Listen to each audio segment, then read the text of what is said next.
Welcome to another, I don't even know how to start this. Welcome to another stream. Welcome to another painting discourse, composition discourse, art discourse.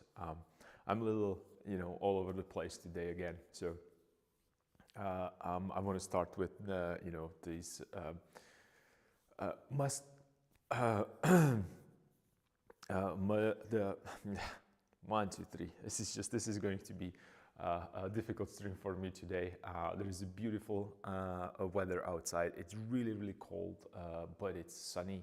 It's really bright. The sky is blue again. So I decided to go to studio and continue painting with the fragment painting. But before we get to all of this, I just want to make sure that you understand that this is not stream for you to watch, that this is not necessarily the kind of a casual paint by number video where you could just sit down and mix colors in the perfect ratios and then paint the beautiful portraits. This is not that kind of a stream, and also I don't want you to to think or mislead you into a the kind of a false secure feeling of me being able to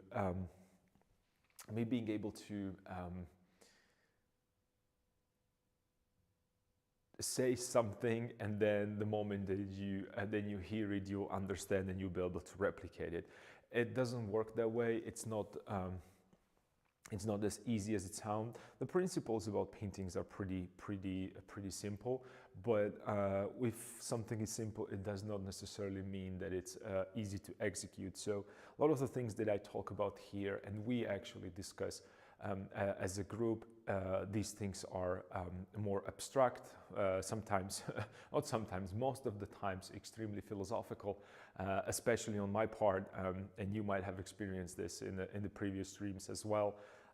As the last one, when I talked in depth about the Rembrandt, and I was kind of a overly, what would I say? A little bit, maybe a little too passionate, but it comes to that territory of art, just being a genuine and present when it comes to a great artist and the great works of art. So please enjoy this stream together with us. Participate if you want to, or if you can, if you have something to add to this a large subject that painting discourse definitely is. And when I say painting discourse, I know for me it's a painting discourse because my preliminary focus or interest is in oil painting, but it doesn't necessarily mean that things. Since these things are abstract, it doesn't these ideas are abstract, and maybe sometimes, like I said, even philosophical. In my case, a lot of the times philosophical. You can apply them into different fields. That means that you can still be a sculptor, and we talk about a composition and the flow. Perhaps the execution is going to be different, but the idea is still going to stay the same. I believe, because I use these compositional ideas across the range of mediums. When it's a pen and paper, and I write something or type something on the keyboard, or modeling or sculpting, whether it's a 3D or actual clay. These things are all applicable, and the reason why I'm saying that they're all applicable across the fields of art is because I am being inspired by musicians. I was just traveling to my studio via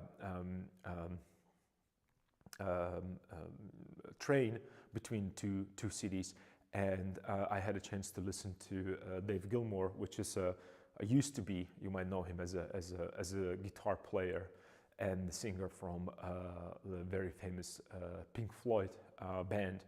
And the creativity is and the things that he was saying actually in that interview kind of relate to what I think about art and where to find it. And it's just he has like a particular pointers there that I liked. So that's why I'm saying that maybe the things that we talk about here can be, and maybe I believe that they are applicable across that a field of arts. That being said, it comes back to that disclaimer that you should enjoy this by participating. Not necessarily, you don't need to type anything, you don't need to do any other things, but being present and actually trying to create some work of art, like I said, whether it's pen and paper and you're writing a novel or essay or maybe a poem, it doesn't really matter. Or you're sculpting, or you're modeling, or 3D painting, or whatever that is. Maybe you're making a graffiti. These things you have to get into my, like that. See, I can't even, I can't even talk. I should probably have a little bit more tea before I start. But I want to talk about this fragment painting that I'm working on. It's again in the stage that there's a lot of kind of weird things that are happening, and especially in this area, and I want to address these parts, the sleeves, and work with the folds. Like I said, there is a beautiful weather outside. I don't know for how long it's going to stay like that, because I was checking the weather broadcast, and it can change. It could get like kind of overcast, but winter overcast, which is kind of really dim. We still have some snow outside, which is kind of interesting. And then also again, it reflects way more light into the studio.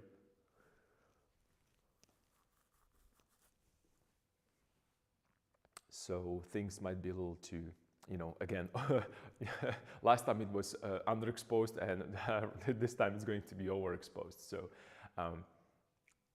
at least you have a better better image quality, so you can see more about this.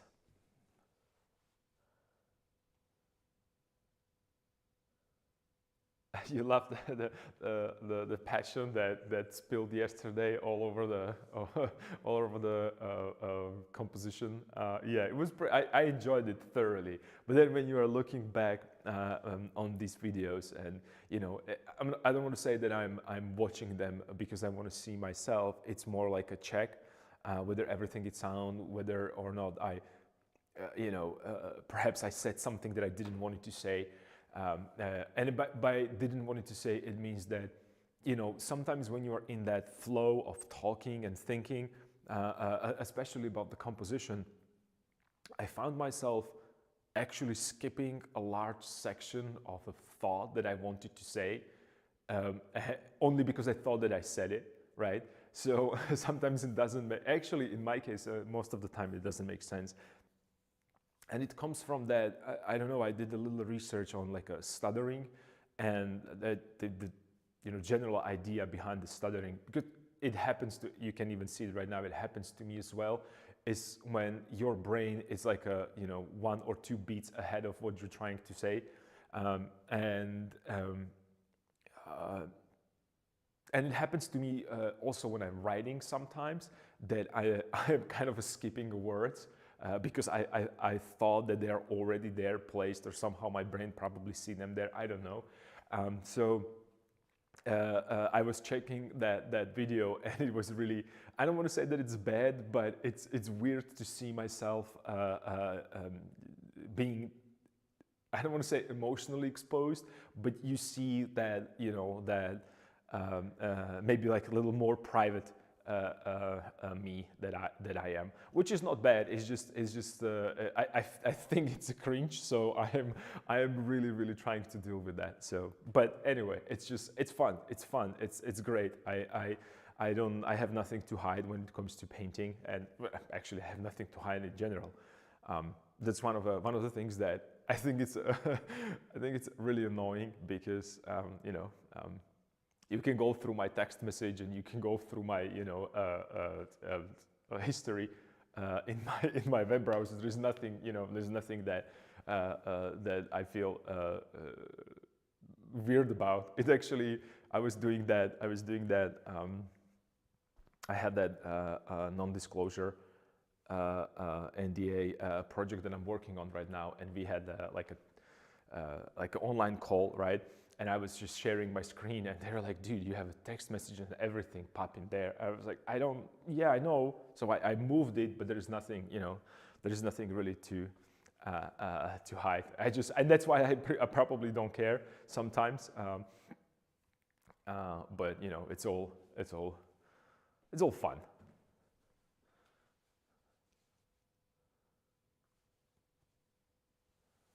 Oh, it's awesome. That's awesome. I appreciated that, that you are enjoying it. And that's all that matters, As long as you are enjoying it and you are getting some value out of these lessons, then, that's perfect. That's great. And I'm grateful. I really am. Because like I said, this is helping me tremendously. I mean, I don't even know where to start when it comes to appreciating this. And my mic is just, again, give me a second. I'll just have to adjust my mic.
All right. I hope it's okay right now. I don't know. There's just some issues with some microphone, so I have to be careful.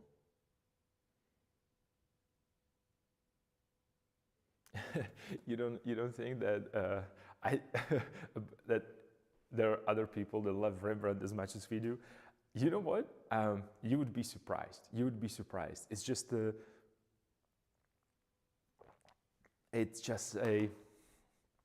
I think that the more you get into painting, the more you get into Rembrandt.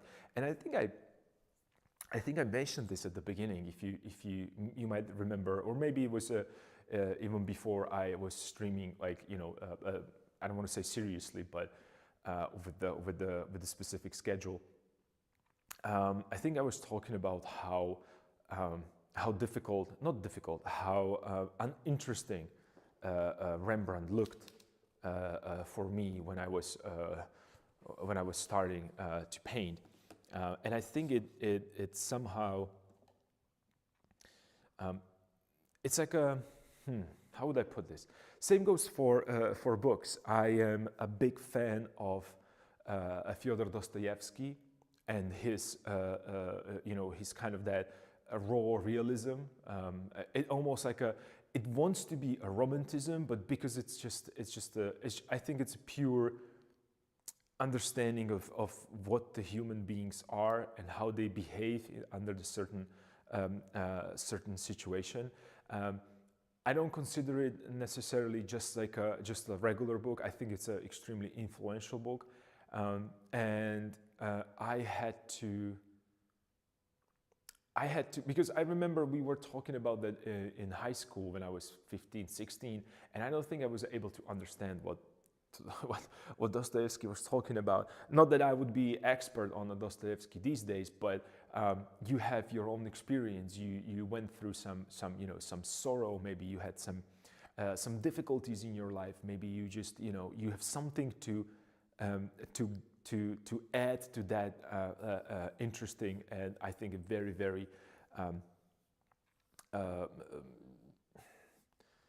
intricate book.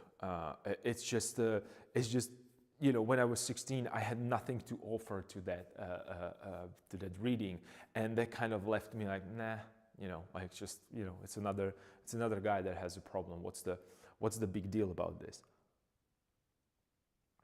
And then as you grow and you gain more and more experience and you get into more and more, what is going on? Today everything seems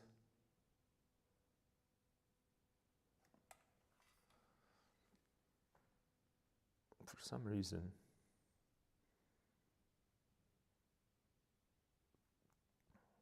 I'm sorry, let me just I don't know, something is happening. Today, like I said, I'm all over the place. Just, coming back with that idea about the Rembrandt, and I'm comparing it to Dostoevsky. And it means that, I was looking at Rembrandt and I saw portraits, and I never wanted to be a portrait painter per se, or particularly, just like a portrait artist. And that's not that will be a bad, it's just I felt that the portrait is not enough for me, and then I felt that that there are other painters that might be a little closer to what I like to do, and I felt like Rembrandt never done any frescoes, so therefore he wasn't like all the way on the top of the pyramid for me. And then, as I, a little bit more and more into a painting, into a color, into a tone, into that kind of a brush application, and so on and so forth. And it's interesting because while I was studying in the United States, I felt a little bit more comfortable with. And why is this camera not working again? This is just, everything is just, it's just against me today. But that means that it's going to be a good day for painting, because, the universe has to balance itself.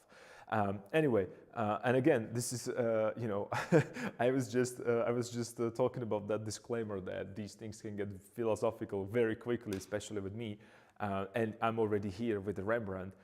But I think it's important that you acquire a certain taste for things as you get older, I think, and it might be because you get more information. It might be because you are I don't know, like the body is fully formed and the brain is just properly developed. Not mine particularly, but what I mean biologically speaking. That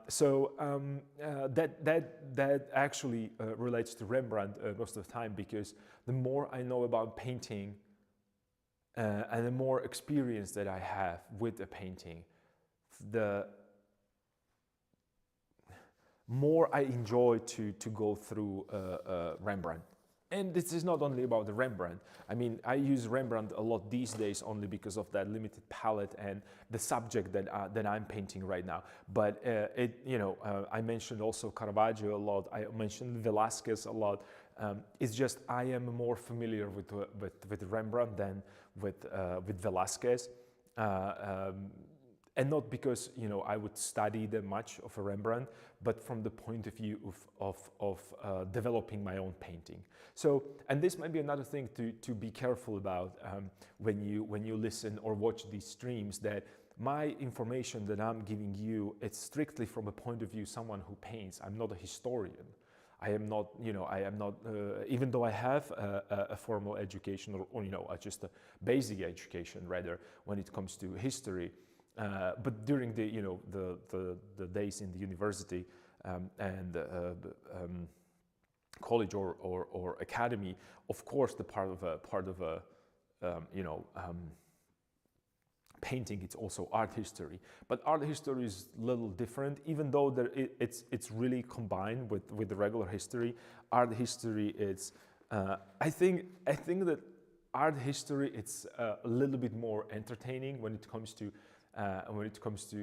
just by a, you know, pure text and pure just a you know, year by year or day by day or timeline, you know, information about what happened, because it's history in pictures. And that's what makes me, being excited about history as well. But I'm talking about the Rembrandt right now, and as I said, that, you know, these things, when I talk about Rembrandt and what happened, and even, you know, I opened just the academy a lesson of Dr. Tulb. This is not only just a painting of a portrait or painting of a someone with a higher importance. This is also a doctor performing and showing how our body works and how intricate it is. And it's a part of the history. It's an important step in the historical event, right? All these advances when it comes to medicine, right? And same goes for let's say Impressionists. I didn't really understood, or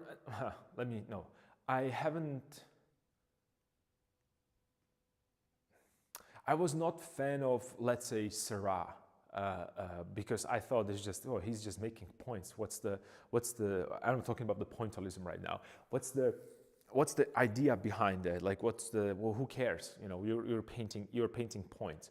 Just paint something a little bit more advanced. And then I realized that when I saw it in live, I went to that, yesterday I was talking about the Getty Museum. I went to Getty Museum, and they have,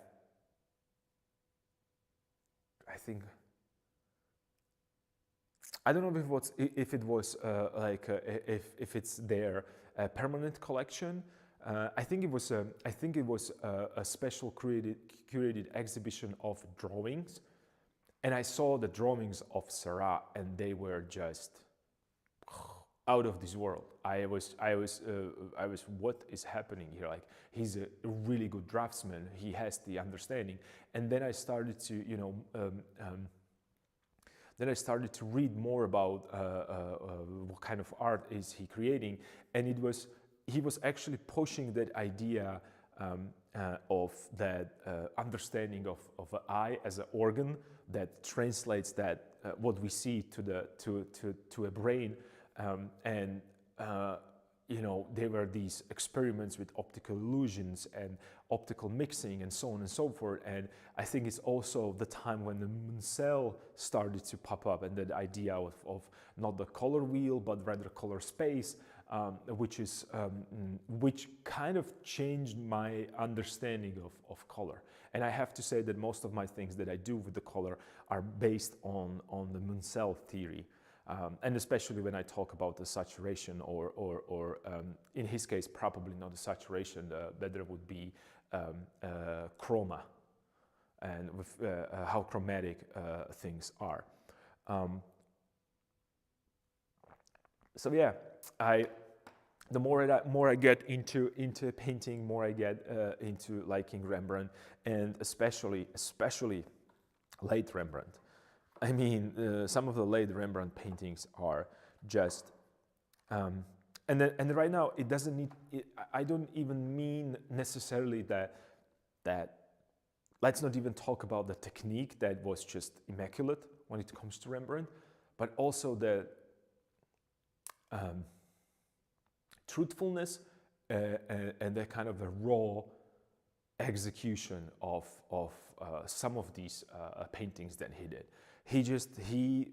I think that after such a strong emotional turbulence that was in his life, that the deaths in his family, losing a lot of money, becoming really a broke person, kind of, I believe, freed him in a sense to create whatever he wanted, rather than just, oh, this is what painters want, this is what painters paying for, so I should do that. And at one point, probably because of that death, he realized that that wealth is not really, it's not going to solve every problem. It's going to solve 99 problems, but it's not going to bring people that you love back from the afterlife. So I think that kind of unleashed him to.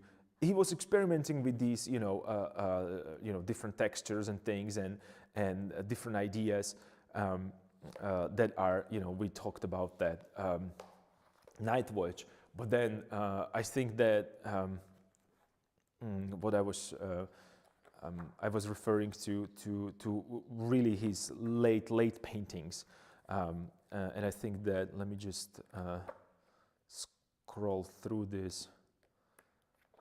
I'm just using.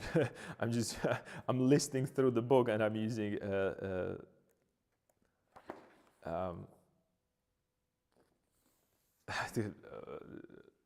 computer terminology.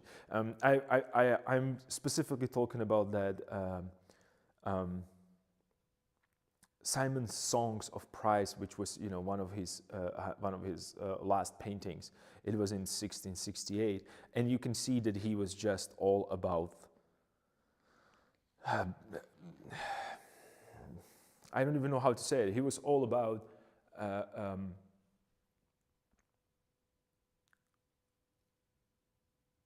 The true nature of what painting is, what I think the painting is, and that's why I incline to him so much, and I like his work so much, because it shows like every aspect of painting, from subject matter, the atmosphere, narrative, technical narrative, a brushwork, bravura, masterfulness in representing certain, like being abstract and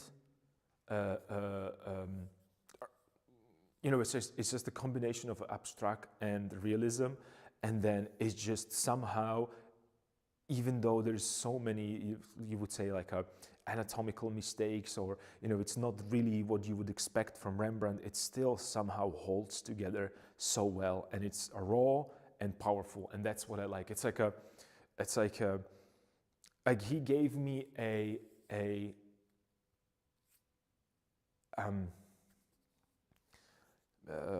when I look at that painting, and I haven't seen it in life, but I would love to, he kind of gave me like a raw diamond, and like, here it is, do whatever you please with that, but remember, it's even though it's not polished or nothing, it's still diamond inside. And that's how I feel about that painting. He didn't disclose everything to me, he just gave me the main thought. It's like the truest, cleanest form of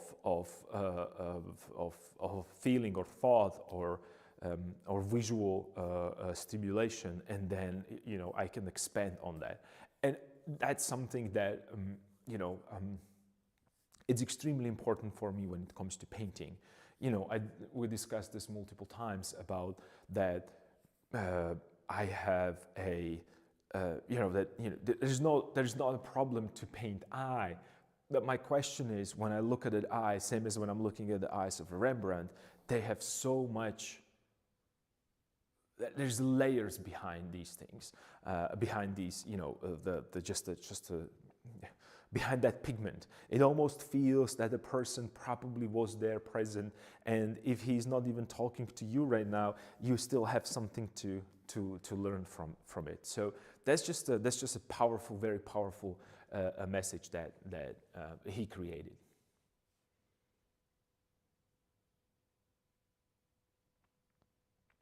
Yeah, the more you paint, the more you appreciate the painters and what they did. And I think that that's very important when it comes to education, even for a younger generation. I wish we have more art classes, or not. I don't want to say that it should overpower mathematics or physics or chemistry or biology. Absolutely not. It's just I think that creativity, it's important. It's important, as important as being able to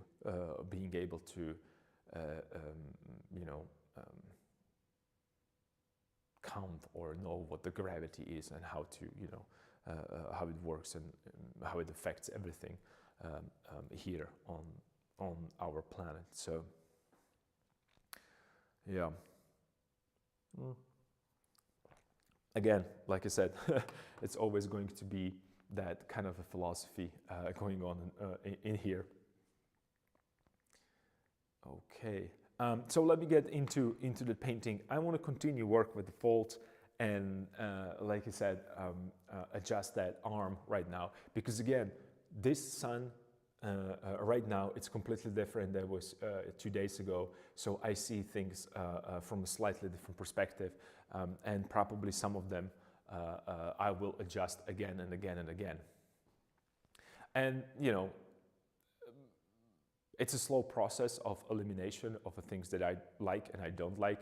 So it might get, like I said, it might get. Is this still? Yeah, this is still kind of wet. So I'm going to work on that forearm. I'm going to work on the shoulder right here, or I would like to work on that, and I would like to bring it a little bit more to that finished stage. So I have something to then work on, especially because I need to work on the portrait again, and then start working on the other areas. And especially I should probably start focusing on these elements like a book and the cross. That needs to be resolved, and I think these are two other things that kind of a missing. These are the missing links. And then I am going to work right here in this area. I have to make a nice kind of a transition between these two things. And we started working on it last time, so I'm kind of excited that some of the problems were solved, and some of them are still waiting to being solved. So yeah, and maybe I should push this a little bit more here when I'm looking at that right now. You remember I talked about that that pinch right here. So I have to adjust that for sure.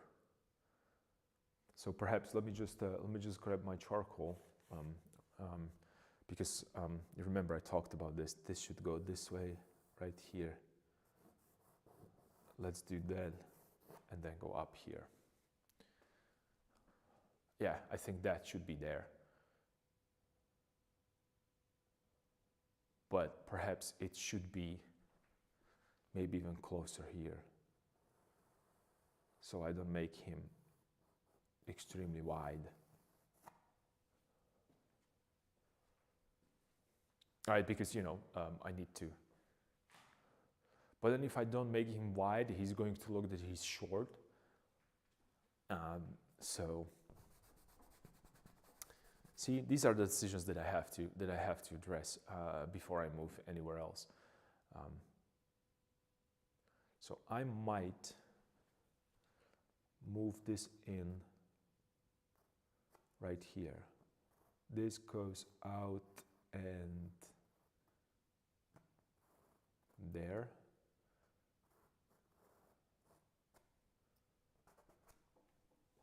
And I could work with that belt that I was talking about. I just don't know how to incorporate it there yet.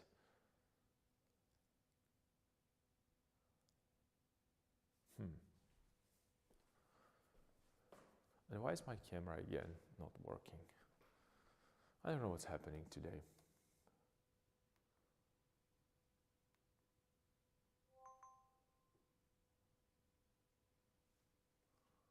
What is this?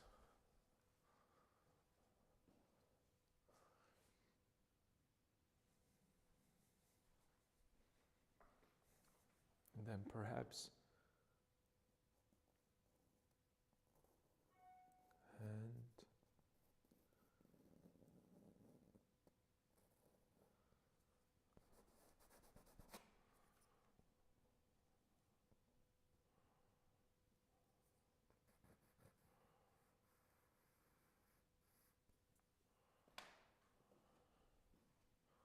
Should it be a little bit more like this to make it thicker? I'm thinking about what to do with that forearm because it seems that it's short, and I think it seems that it's short because again it's a foreshortening here happening, and I probably have to define it a little bit better so it feels more three-dimensional. So it has it has a volume as it recedes in the background. And then this again seems a little too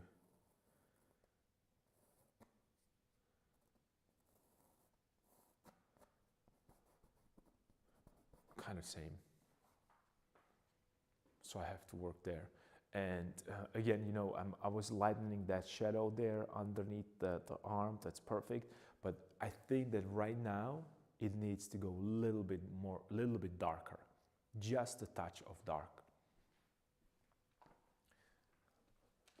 And only because I kind of like how it looks, but I am afraid that if it, it's still wet. But I'm afraid that if I leave it this light, I'm not going to have enough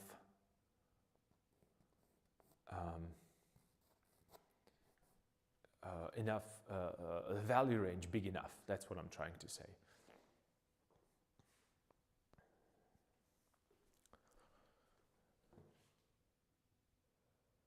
Maybe not. I don't know. It's just it's a difficult decision because I see it all the time with a different light, and right now I see that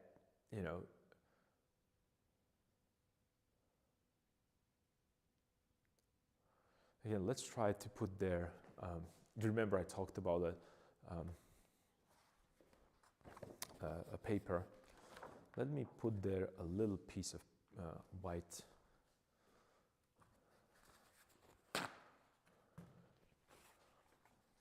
Let's say here.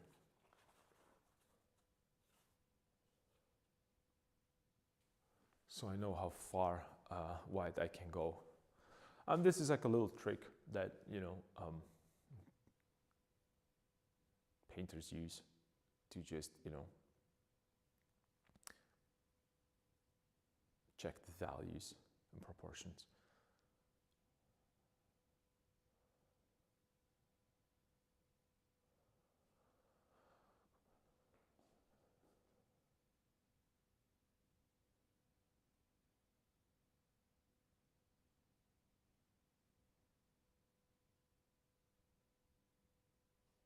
Yeah. And then I think that the problem is that I have this distance right here to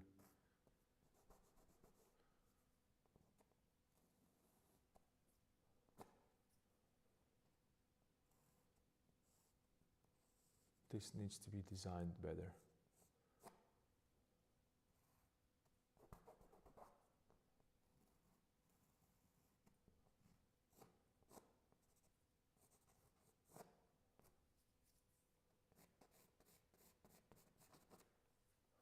This needs to be designed better. I need a little bit more of clarity there. So I'm kind of moving around, going back and forth.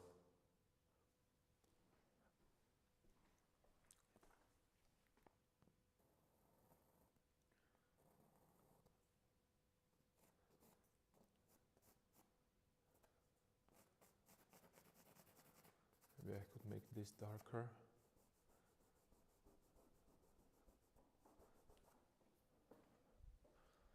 there.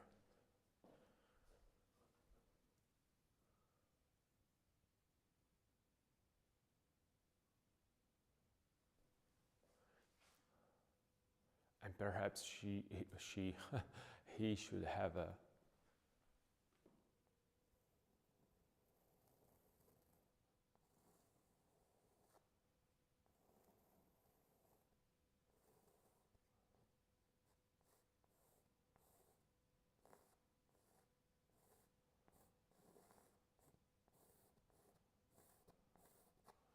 should he have a cross as well?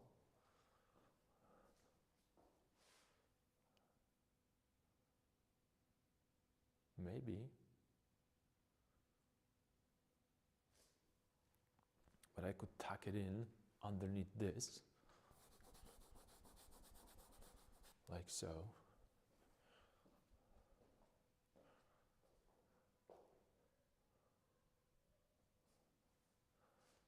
To break that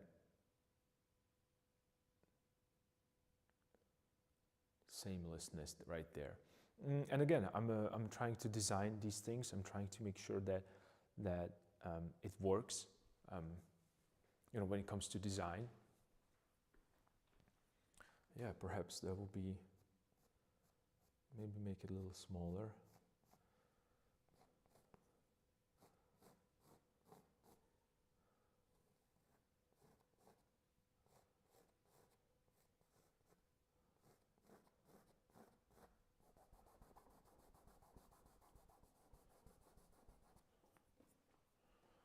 Maybe make it a little smaller, and the reason why I want to do this, it's because I want to show that it goes underneath, behind, and over, like so, and then down, and then over, like so, and down.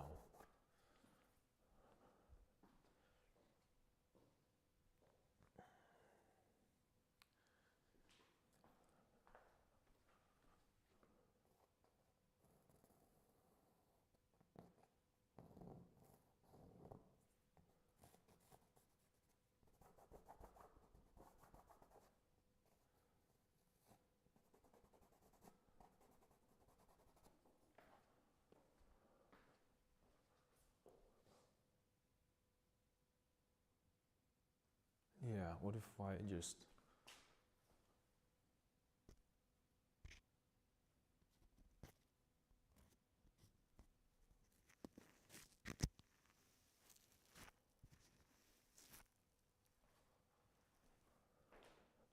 Yeah, I should leave it as it,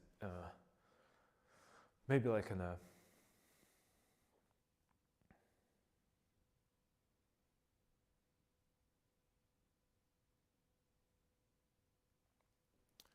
yeah, give it to him as well.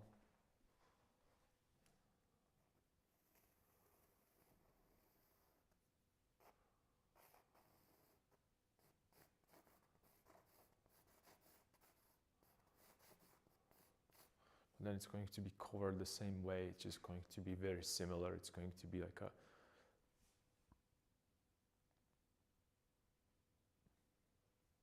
little bit too much of a repetition of the same idea. So that's not going to work, or I'm not going to like it. Let me figure this out. So there is a shoulder right here.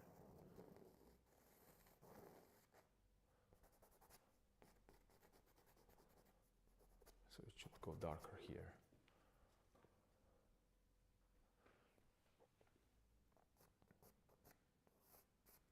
A little bit of occlusion here as it moves.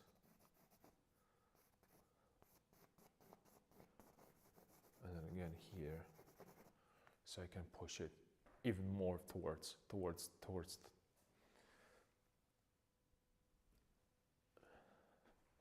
And then almost it feels like it wants to be here, this way and this way, to show these folds a little bit more. Give them a little thickness.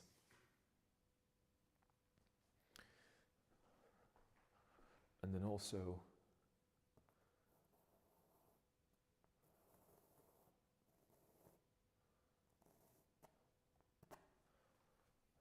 here. Okay, that might work.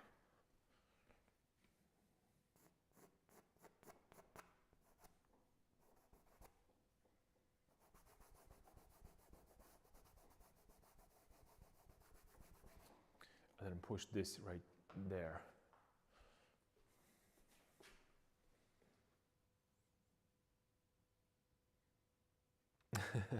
You're deep cleaning your drawer.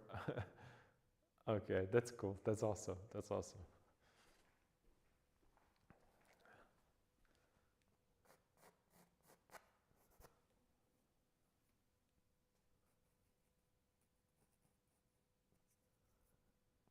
This needs to be really, I believe, thought through a little bit more. So I have to push it. It should go light. Yep. Let's go right into it. And why is my camera still? It annoys me to maximum.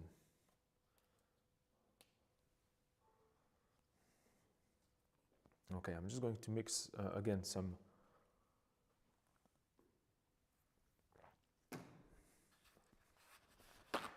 pigments.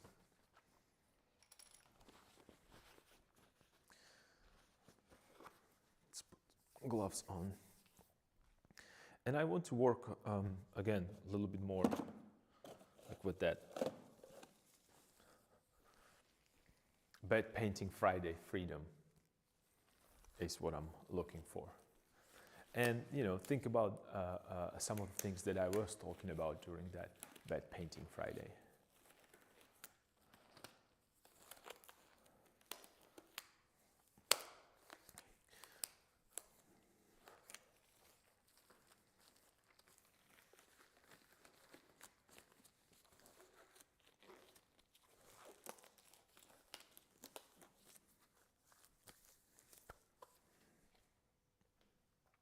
So let's design some nice folds patterns.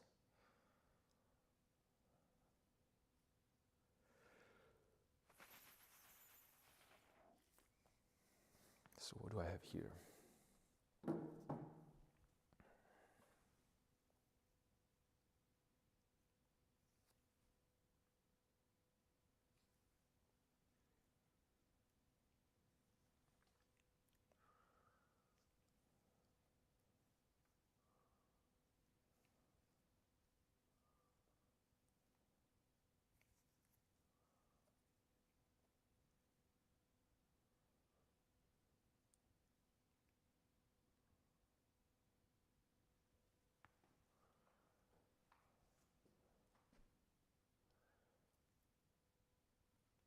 Mm-hmm.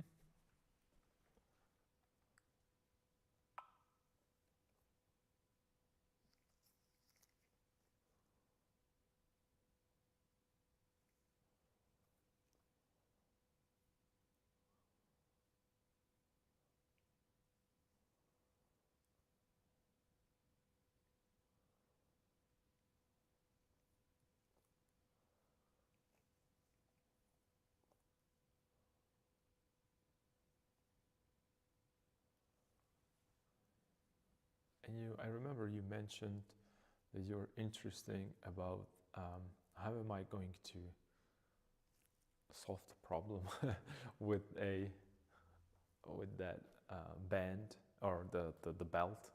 Well, I don't know, but I have to figure it out.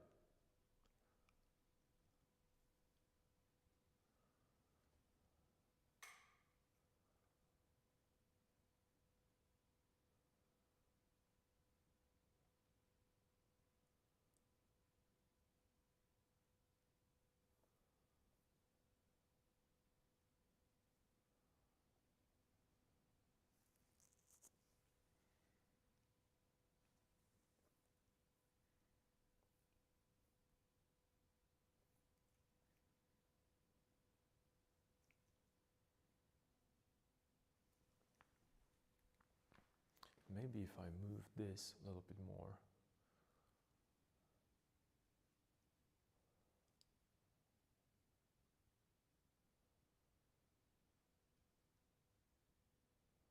Yeah, that has to be darker, it has to go down.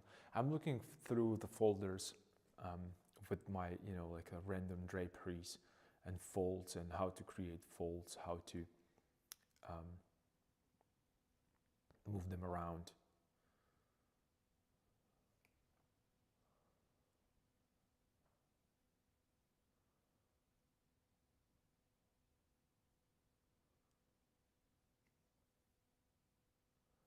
What are the type of folds? And I should probably dive deep into the folds. So perhaps maybe next painting Friday should be some drapery or bed painting. That would be that might be beneficial. So we could just mimic some draperies and.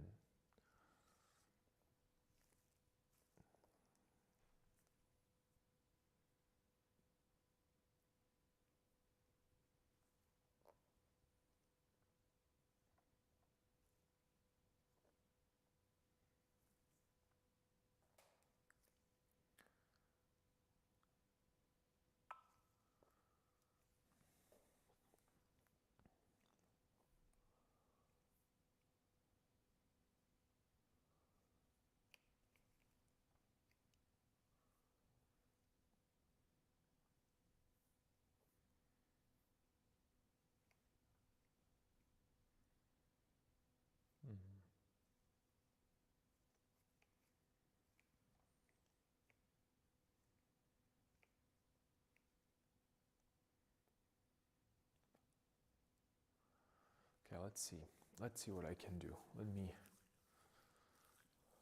Maybe I could.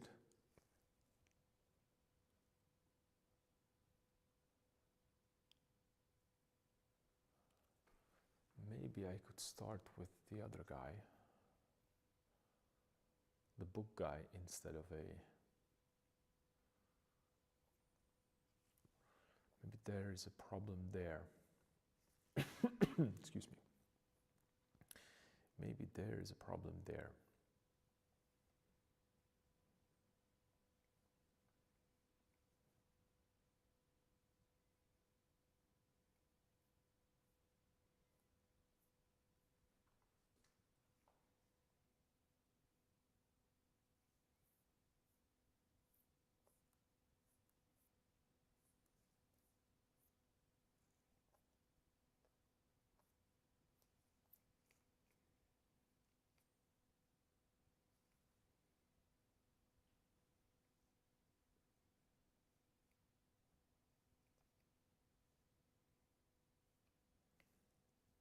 Hmm.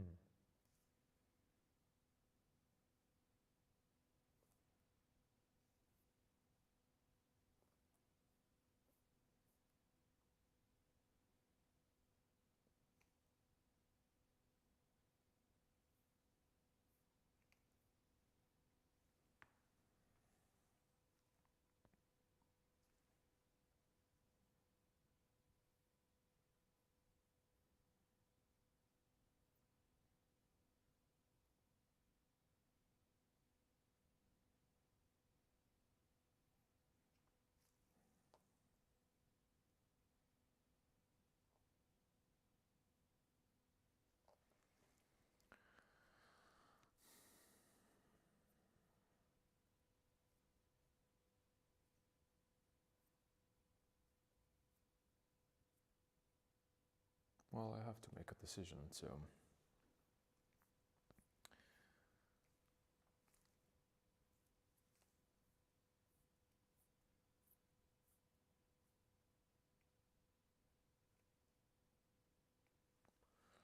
So there is no way around it.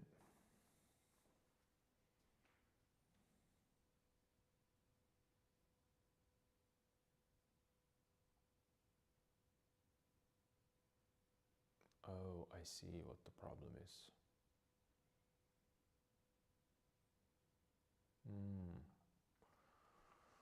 Okay, so I have it again on the same vertical right here.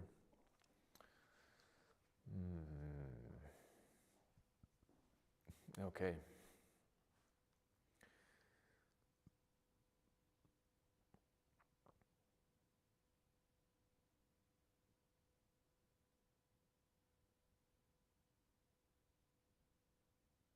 What if I give him this?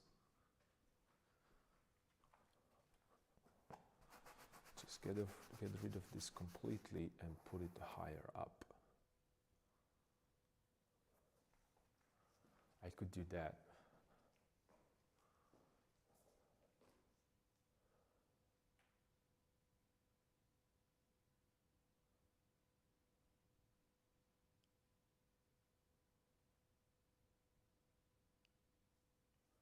Yeah, I could definitely do that.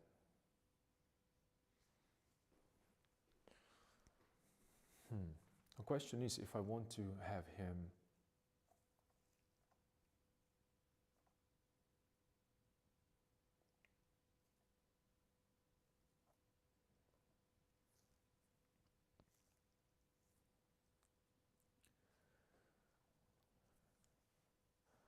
so I could create a fold like right here. The problem is that I need that fabric that it goes around him there 100%. The problem that I have is that if I have this fabric right here, which I need, and I need this one right here because that's that, you know, the light, the motion of the light values that I talked about, then I have a hard time to describe what's happening here. And it's like an important part for, so I have the knees, it goes here, and there is a shoulder.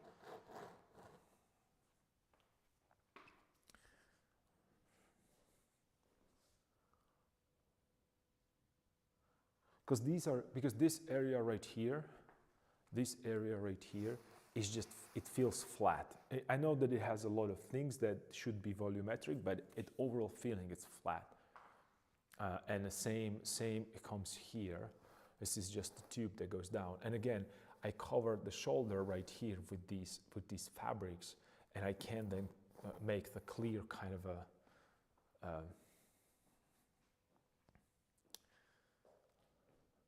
perhaps if I push it a little more in, so this is what I'm thinking, because I want to show that shoulder. It's important to show the shoulder because if I don't show it, it's going to be difficult to. So what if I'll just cut it here, the yellow fabric, to push it a little bit more inward and leave only the brown on top.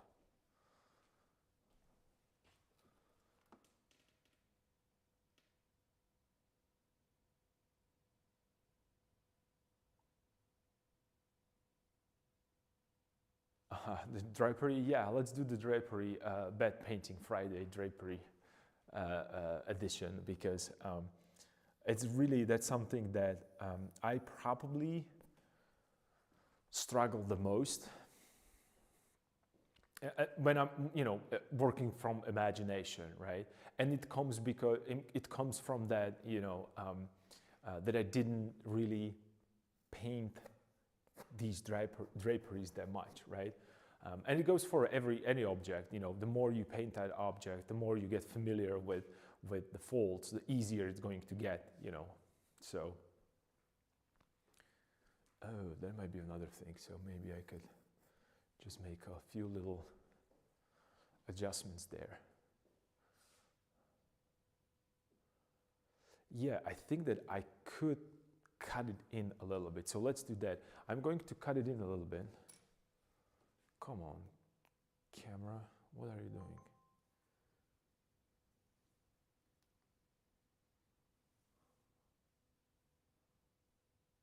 Okay, all right. So I'm gonna adjust everything simultaneously, as I always do, because I don't have a clear answer about which way to go.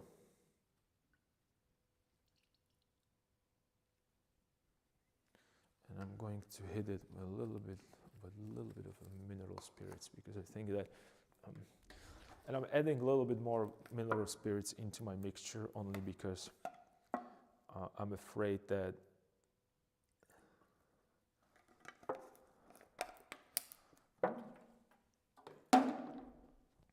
I'm afraid that since it was sitting there, it got evaporated.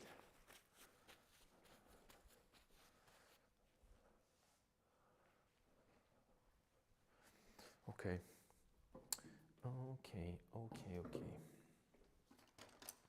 So let's do this. Let's have fun a little bit.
So this is a beautiful example of having warm and cool gray next to each other. See, I just add that little bit of transparent yellow into it, not because I wanted to make it yellow, but I just wanted to pump up the saturation, and it, you know, it warmed it up a little bit. It didn't change the value though, which is pretty cool. So this is that, you know, going back to that discussion about values and understanding of what values are, and temperatures, or, you know, chroma.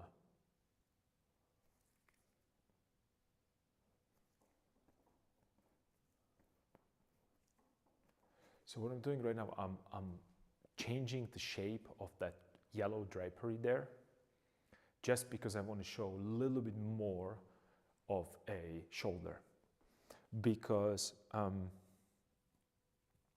I want to bring a little bit more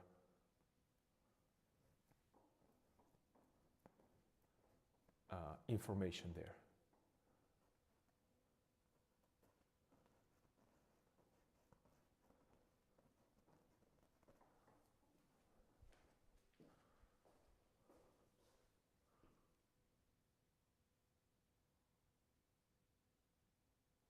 Yeah, I think this is better.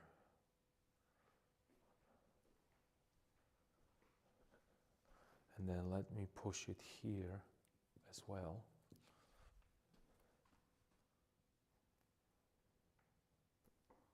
So it's clear.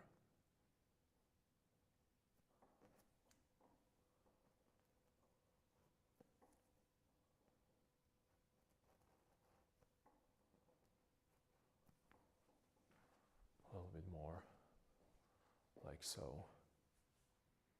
Because I need more volume. I need that, you know, I need to show that these things are not just a, it started as a flat shapes, and I think I let them being flat a little too long.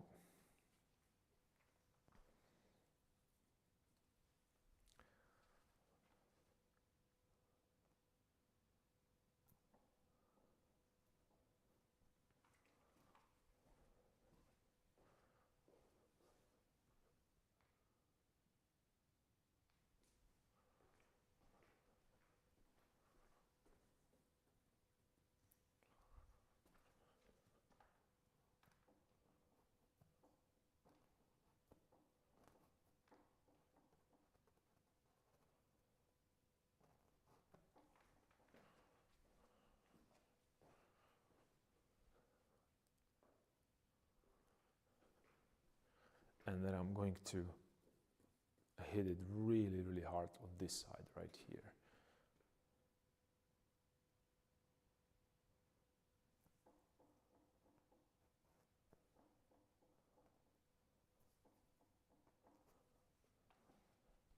So I'll just, you know, I bring that to the attention. I bring it forward so it's sticking out from there.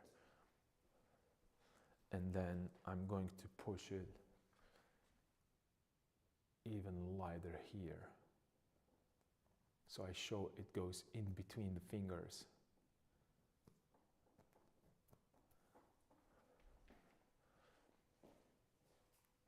All right, so I'll show that, that curvature there. And right now he's becoming really top heavy. But that's okay. That is okay because then I'm going to correct it here.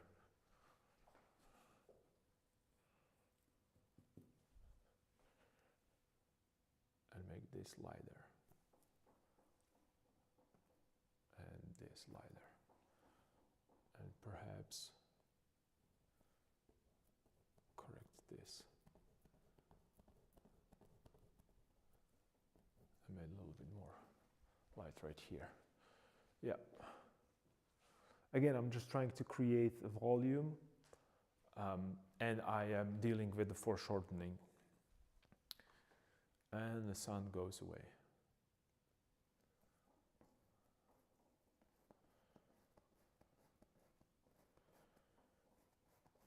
And I need to make this a little lighter. I have to make that lighter because it fell into a shadow area the moment I lightened the shadow. So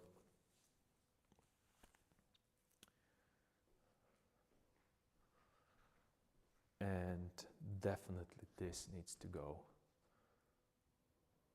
more here, more this way, and then cuts in like so. Because the problem was that the fold that I had there hung the wrong way. You know, remember I was talking about, you know, that this was hanging the wrong way. The same thing, I believe it's happening here. So I'm going to push it a little lower and then in like so.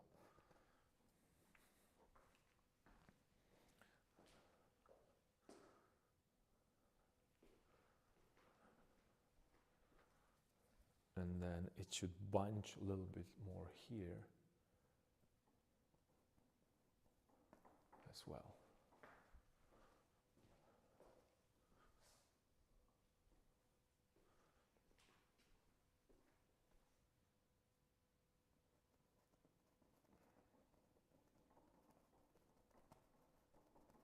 Just dry brushing lighter value there. Okay, but right now it's too generic, right? It's just a straight line going up and down. So I have to create some folds there.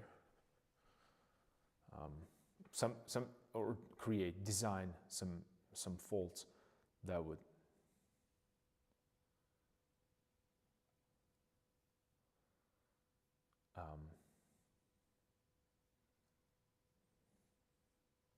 that would feel natural.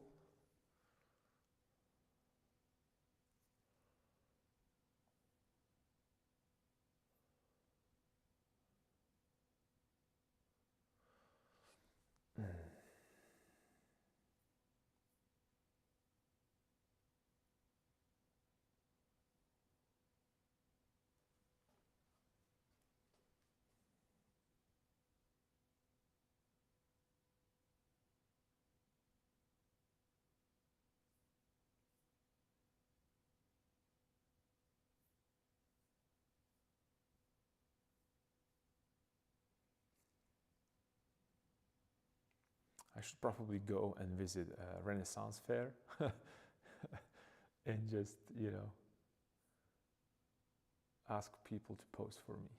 Actually, speaking about the costumes and the Renaissance fair, I was at the airport.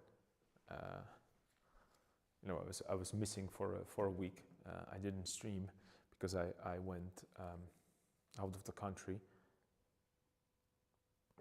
And I was at the airport, and surprisingly, there was a guys from the, I believe it was like something like a French Revolution reenactment, and it was interesting to see, like, you know, because they were in costumes, It was quite interesting to see them be there.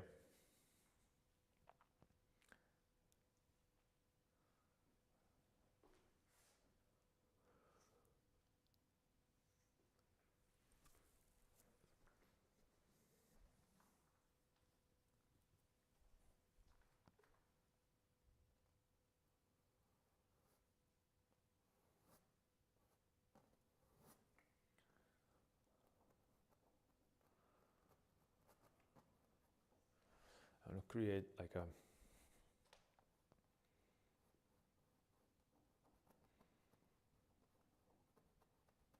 volume here.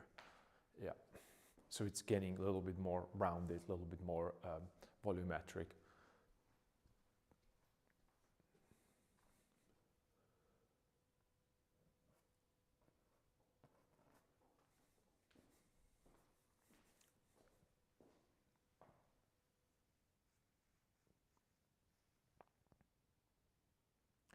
Yeah, I think this works. But this shouldn't go that low, and it should probably bunch a little bit more here, because it's showing that elbow going here, and then this, it's elongating this, so it should maybe cut this way and then here. You know, because then, you know, it's just that bump right there, visually, it's kind of forcing me to think that the elbow is there, and the elbow is not supposed to be there. Elbow is supposed to be a little higher up. Maybe right here, even. Right? Well, not elbow, the folds that, you know, would represent where the elbow is.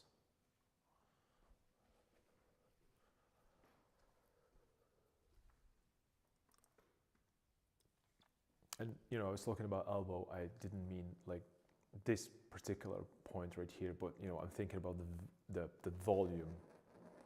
So it's somewhere around here. Somewhere around here. So the bunching should start here on the top, a little higher.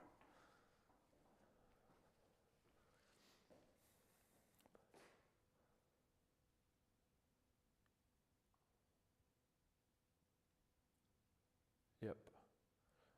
And then this should be right here as I had it before.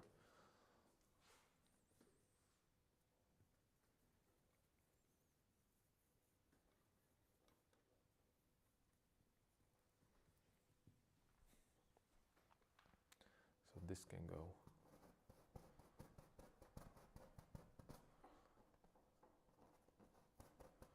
This can go away into a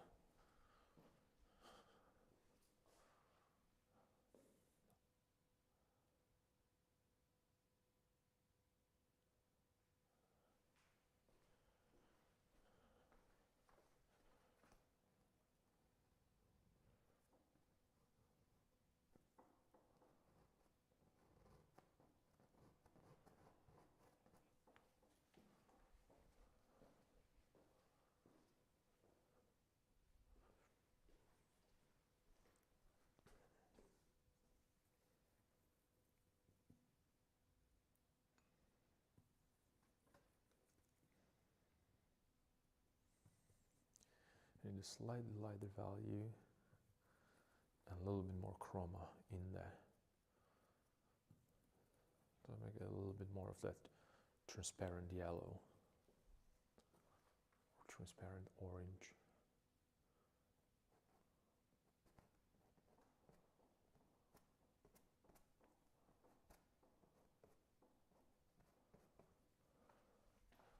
So I'm trying to punch up that shadow a little bit more, not by making him darker, but maybe making surrounding area lighter, right? Because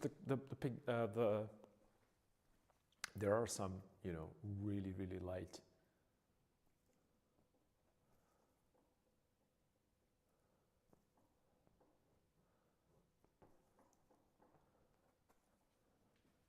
There are some light areas. There are some dark areas. I need little lighter areas right now, just to model the form better.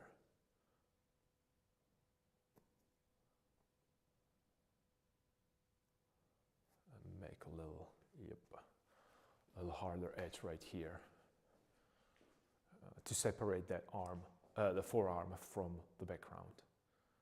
That works. It needs a little bit more contrast. So again, I'm just slowly punching the contrast up, and I wish I would be better with these things, but I'm always reconsidering them based on my, based on how I feel that day.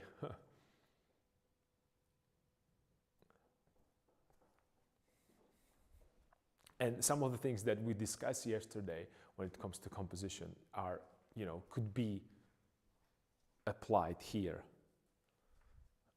So I want to take advantage of that.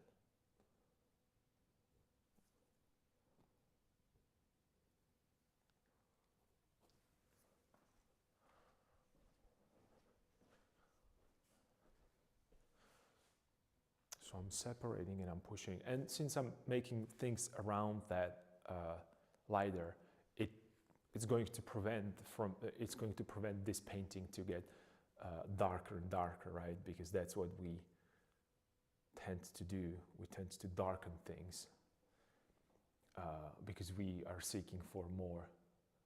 Or I'm saying we, but I mean, there are two types or two variations or two ideas behind that. You either going too dark and therefore everything looks black, or you're going too light and everything looks washed away, right? So you are either overexposing or underexposing, right? In like that kind of a weird terminology, and not weird in a photography.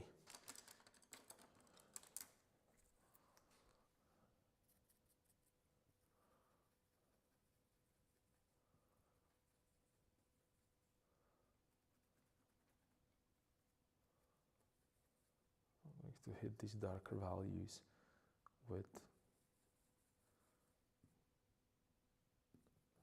this little more potent.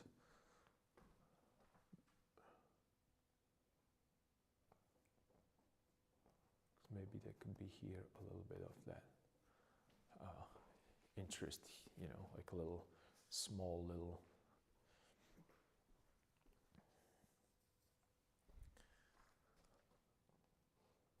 Edge right here as it goes up.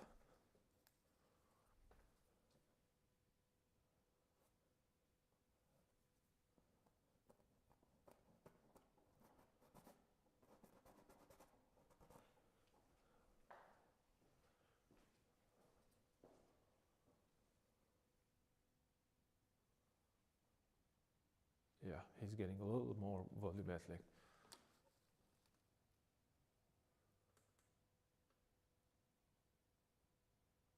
You gave up. And what you were looking for, what's something that you need so much? What would that be? I'm really interested in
It's interesting that how simple some of these ropes are, and they have literally like a 0 faults on them. I'm just looking for for some monk references,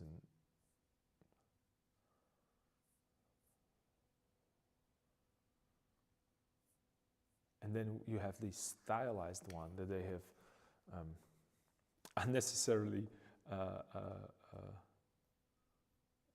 over exaggerating forms. It's funny that I can't really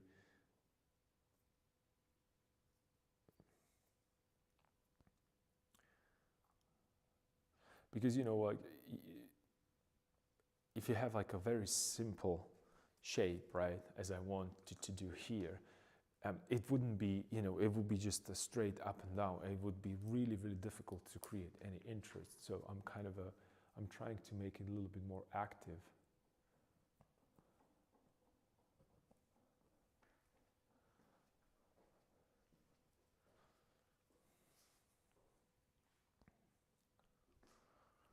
Let me get a little bit more of that.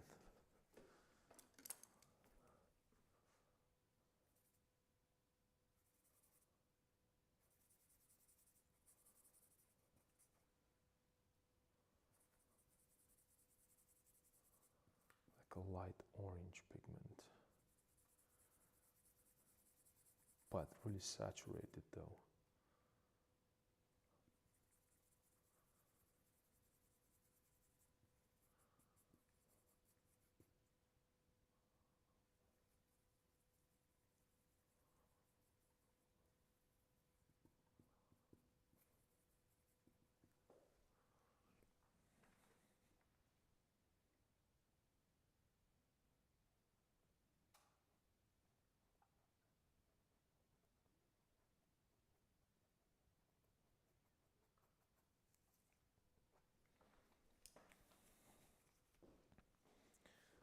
Okay, so I can go light there. That means that I could go lighter here as well. More saturated.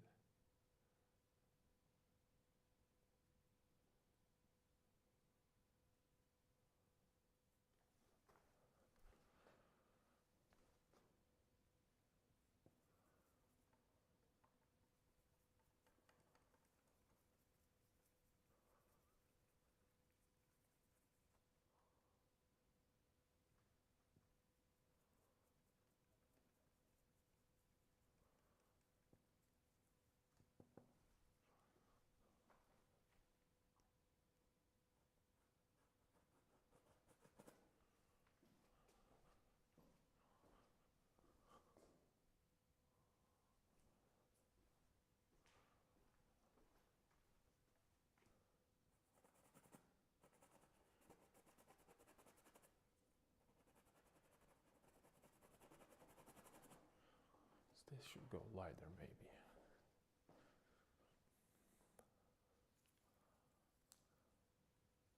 So I'm working also, well, here's the thing. I'm moving all over the place. I'm trying to, I lighten this, I get rid of this. Maybe I could push this little lighter, right? And again,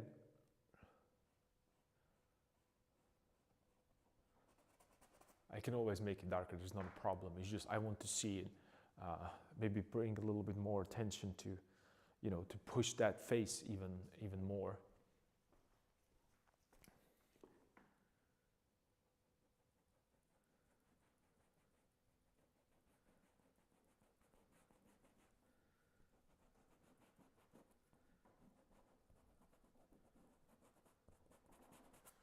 Softening it a little bit, just so it dissolves into background.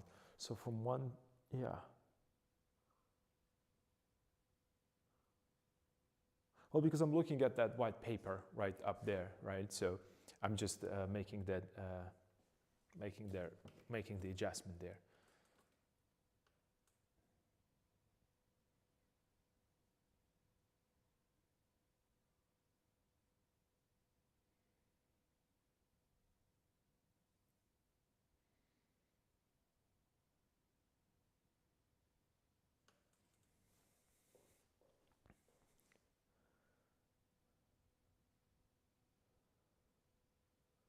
So that would push me into here, but I would like to hit it a little bit more orange. But since, you know, if I paint it with orange, it's just going to kind of fight with the face that it's right there. So I'm going into a yellow, light yellow, and then I'm going to put more later on.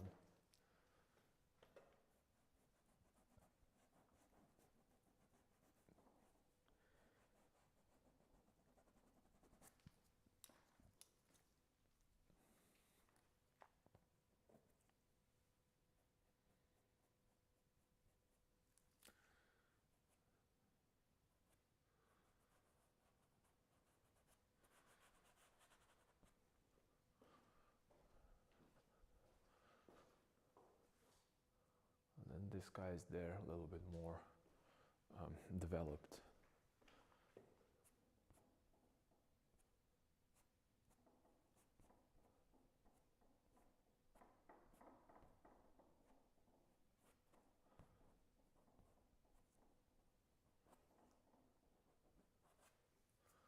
That's good. All right, cool.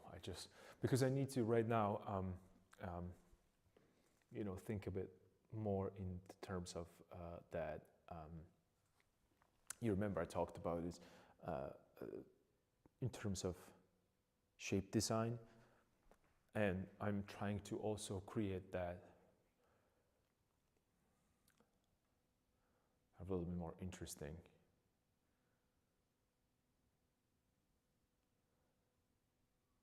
Background. So yeah, it bunched up there, so I could create little lighter values right here.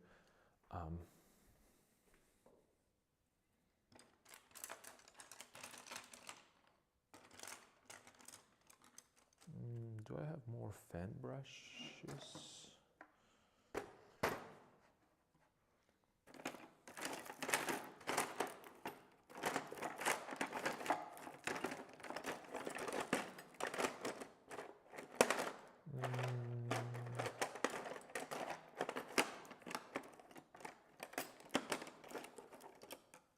These are soft.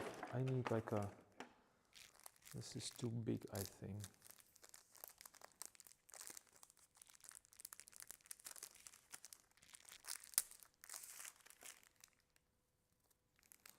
This seems like too big, but I can try this guy right here. And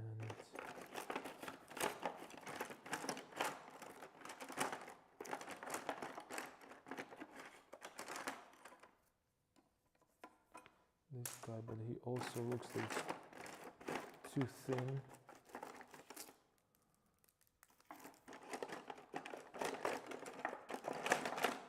I have to get a little bit more, a bunch of more cheap fan brushes that are kind of a smaller size.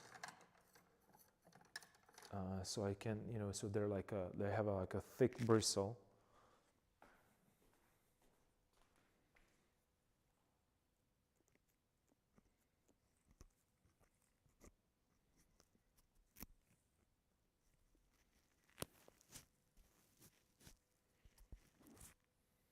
Microphone again. So they have like a thicker bristle because I want to create these different textures.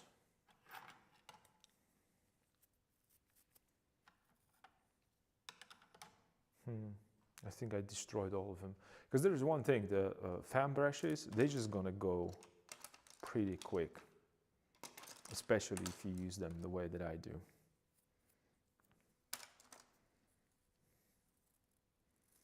I have some really cheap one when I was on, you know, that I talked about that I went to China, so they had like a huge store with the brushes there, all kinds of brushes.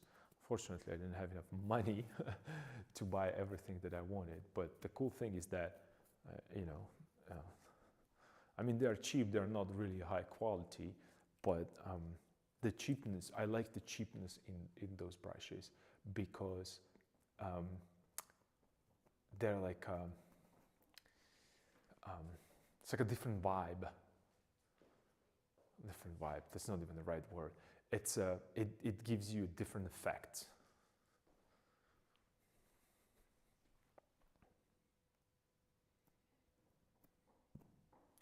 So I could push this here, the lighter values. I could make an argument that this could go lighter as well. And then there could be a light right here, around.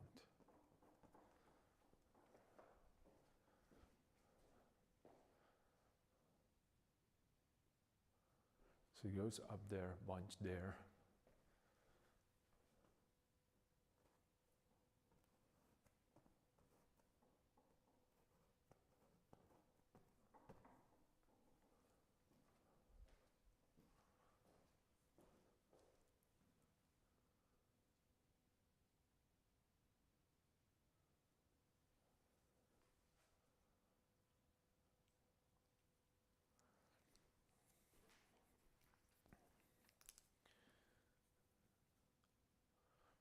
So I could make a shadow right here, and then connect these two and make them a little lighter right there, because that's where the lightest part should be, because it's bunching upwards right here.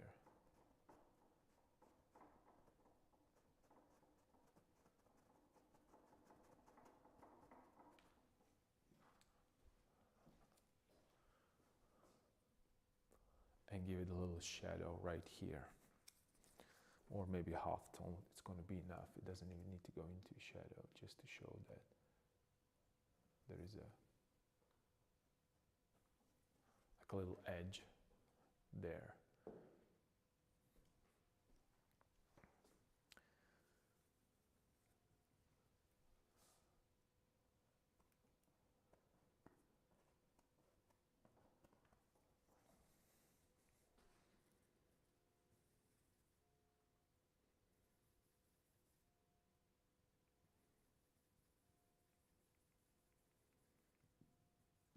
This might be a little too dark, but let's see. Yeah, that's too dark maybe.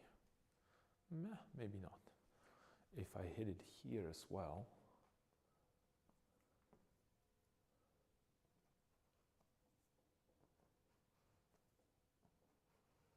and here,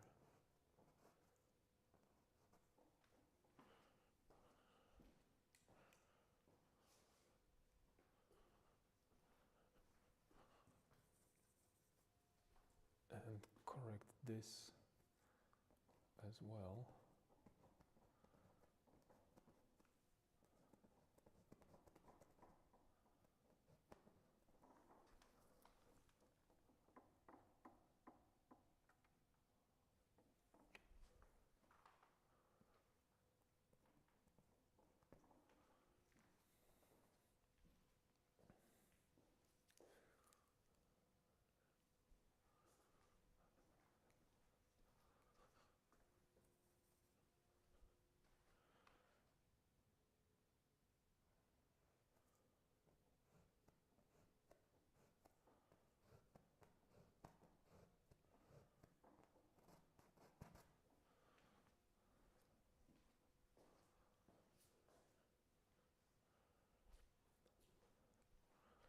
There, and maybe I could even try to reuse it here.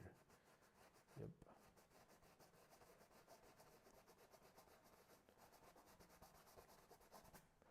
To make like a little, yeah, little bunch there.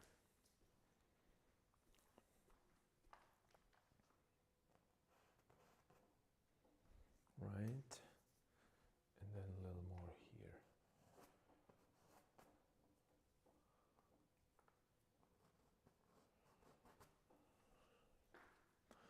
So again, I'm making a little bit more volumes there to make it a little bit more three-dimensional, right? So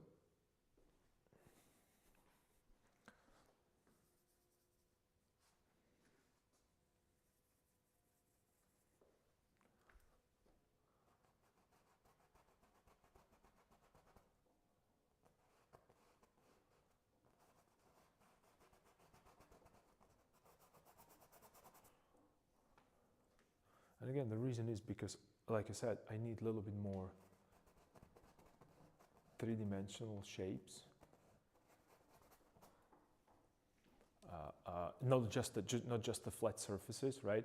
So I designed the flat surface and so on and so forth, and I was okay with it. And right now I need a little bit more of that.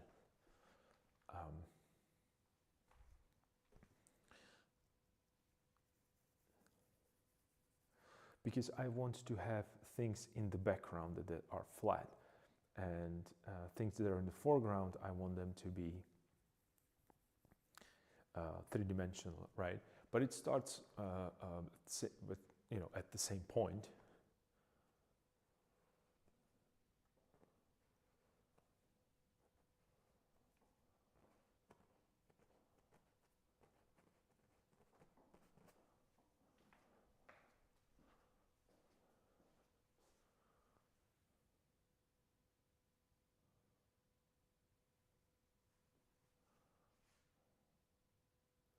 Ooh, and what if I do this? What if that might work even better.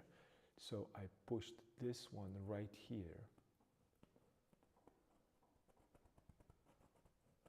But instead of, because it's underneath this, and then as it goes up right here, it's gonna go over this.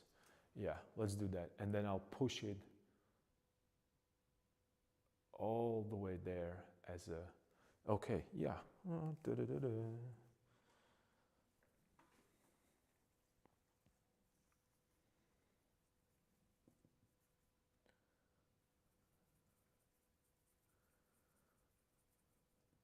let me get that saturation. And what I mean is that I'm here, right here, with that. I have that light value right here. It's here as well. But it goes this way up.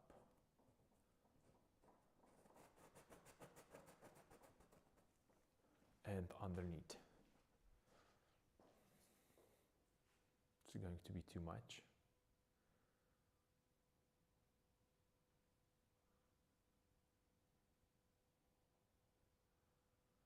So that means that I can shave it even more from here.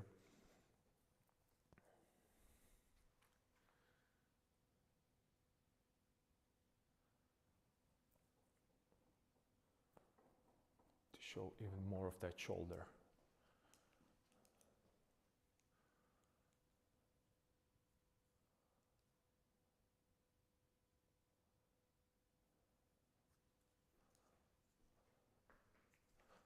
And maybe even more of this.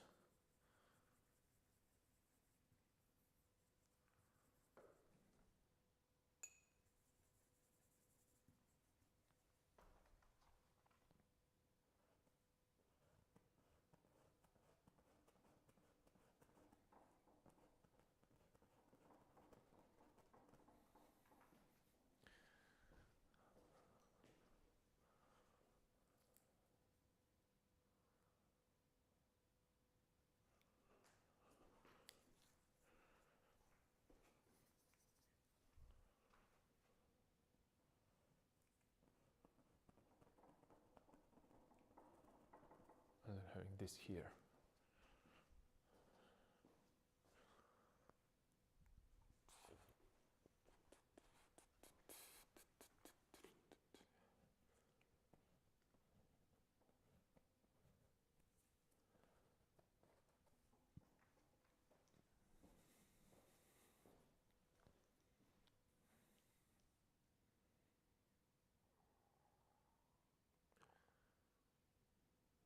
Yeah, so it's kind of a, so it works kind of like a, it's a,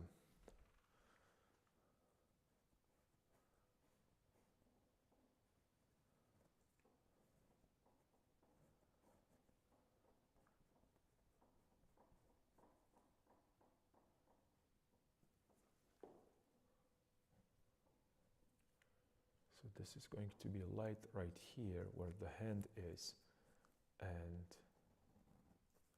it goes down,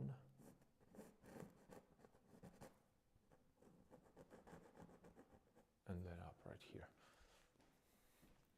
right? So it's going to go over and under and then over again. So it's kind of they are woven into each other. So I have that, and then I need to show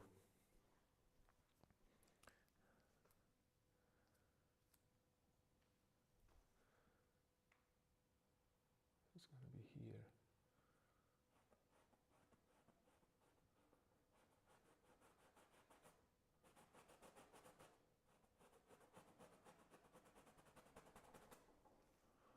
Yep. So it's going to show this.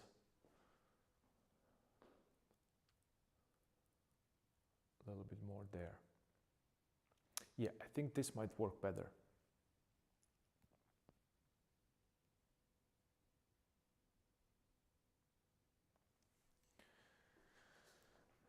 And then I can have darker value here, which would indicate the side plane of the hoodie. And as it goes around up here.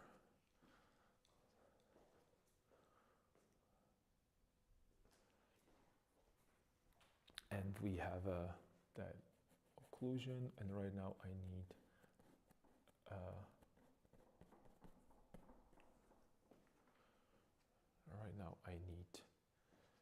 a side plane there as well, and I need a side plane here as well.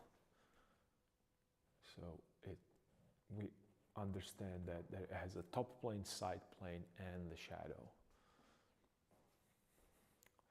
And the shadow is created by a beard, and the reason is because he's actually leaning a little bit forward, right? So this is the, oops, my mic again, it's all over the place, I guess. Yeah, of course.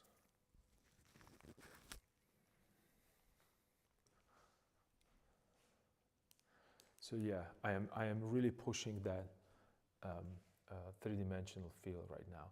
And I don't know how I feel about the shape of the hoodie, but at this point I'm kind of okay with it. For this moment being, it's okay. And then maybe push this a little darker. And these are really, again, I'm not repainting everything over again. It's just creating a little bit more of that.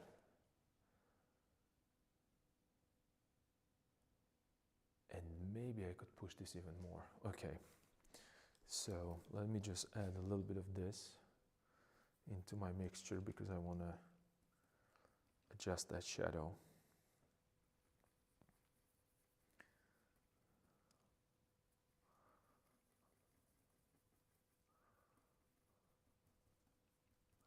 And this is probably going to be too dark, most likely. Well, I'm pretty close. Okay, this is what bothered me. So this is where the shadow is going to be. Let's get rid of the cross for now.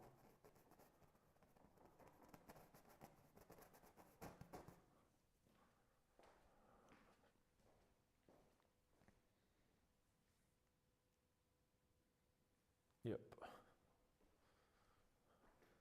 And then maybe I could hit it here a little bit. Where the arm is. This area right here. The shadow. And the soft edge. So it doesn't overpower. Right? And then perhaps that little shadow can go here as well. And then I could hit it with light.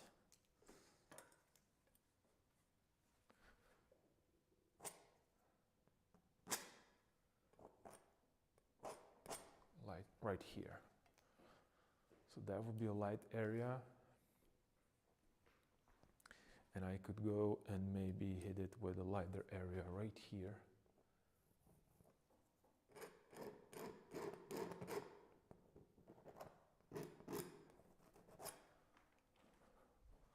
Like another fold right there. So I have that a shadow, again right here.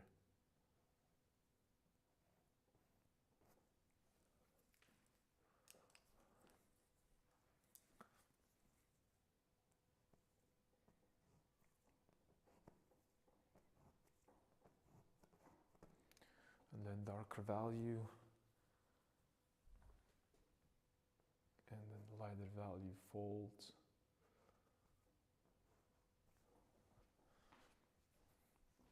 From the other side. Maybe you could bunch a little bit, but then, you know, it's just this a weird angle that I chose.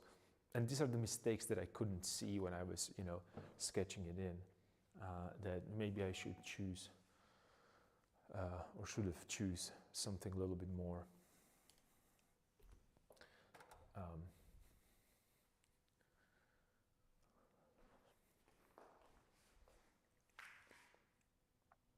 Let me see the mirror image. I haven't had a chance to look. No, this is okay. This is okay.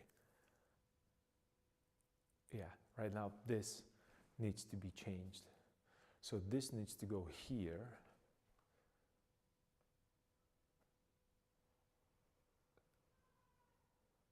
Like so. So it matches the size.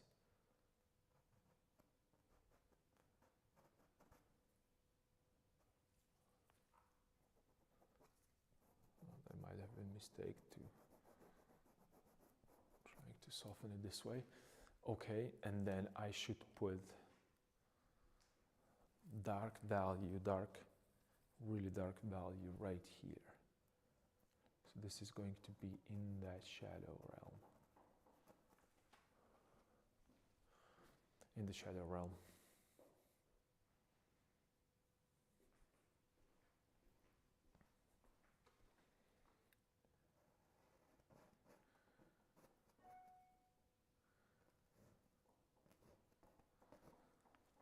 In that shadow realm right here. So I have shadows. And then here, maybe, oops,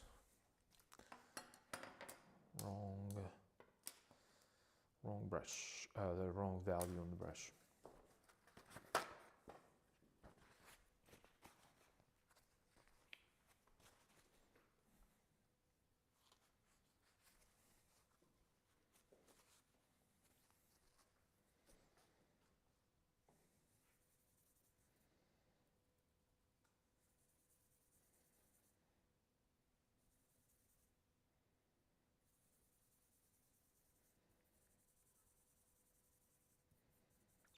I really heightened that saturation in that shadow with these transparent pigments.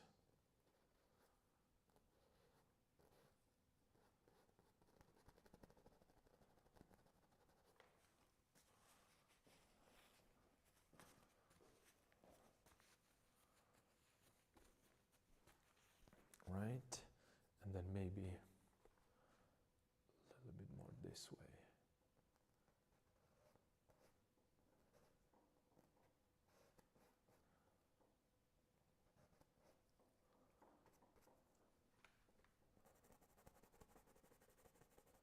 And softening that edge, softening it so the transitions are not that strong, but you can still see the difference where it is and where it isn't. But then again, I don't like the fact that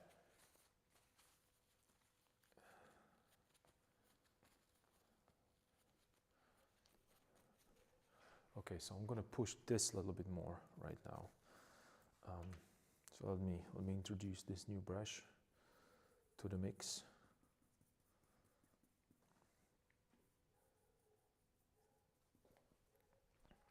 And maybe this should go even more this way. Yep. Even more here.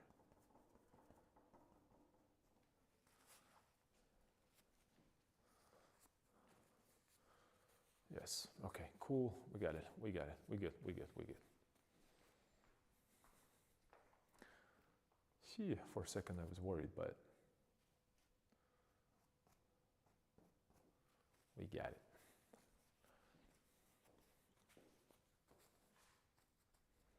So it's here, and then there should be a little bit of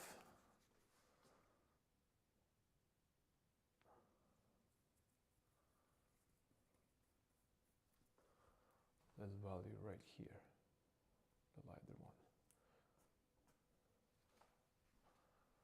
So I have that top plane area kind of solved.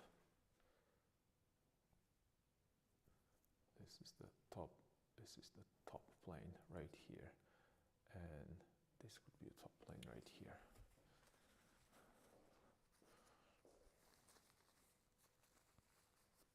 Yep. And then I should push this also lighter next to the fingers, like this area right here. This should be lighter.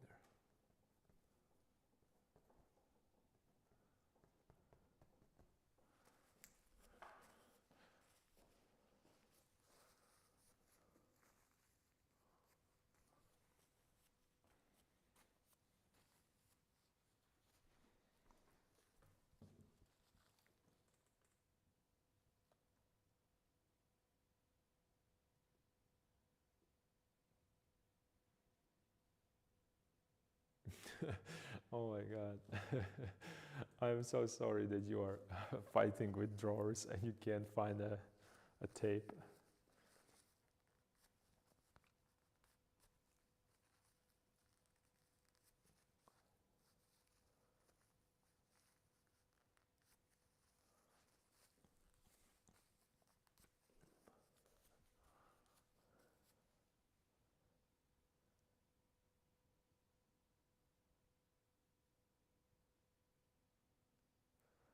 Okay, so yeah, we're good there when it comes to folds, and then we have this little rascal, as Bob Ross would say, just floating around right here.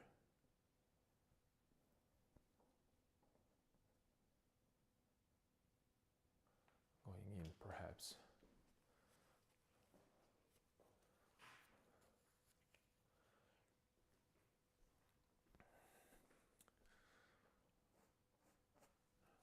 This way.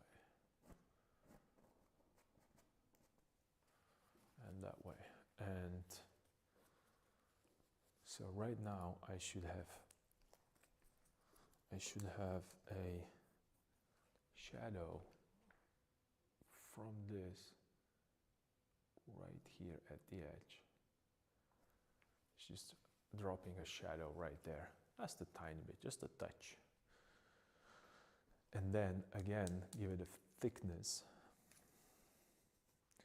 And then it goes here, and it is shadow right here, like the edge. And then it also should have a thickness on its own, which means that this needs to go a little darker.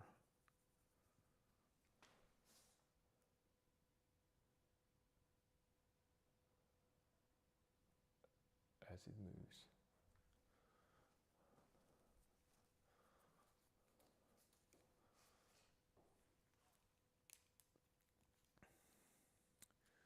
All right.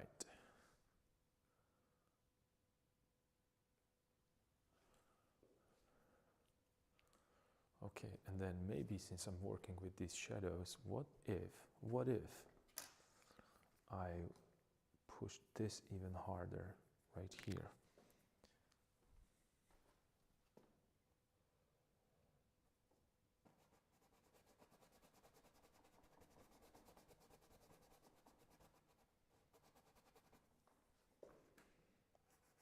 And then maybe even a little bit more of that knee will go into a shadow. So it's like a softer transition there.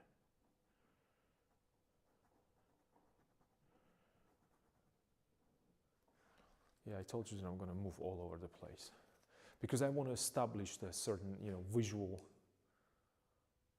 clarity in some areas. because it has to go. There's no more time to waste, and I have to separate the light from the dark.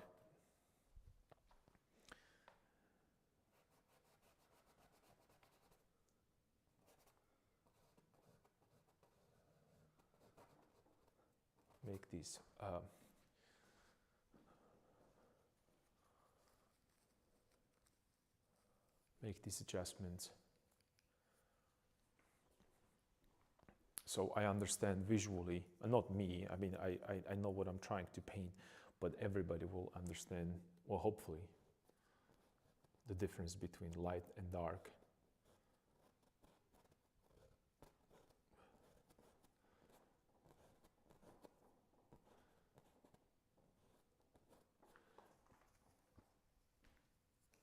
Based on values.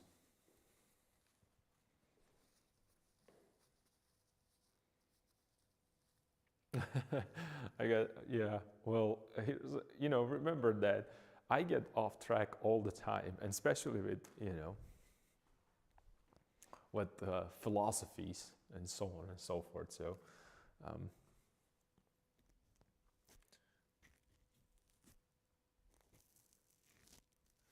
don't worry about it. I'm not going to go anywhere. I'm going to be here painting for sure, because where else I would be?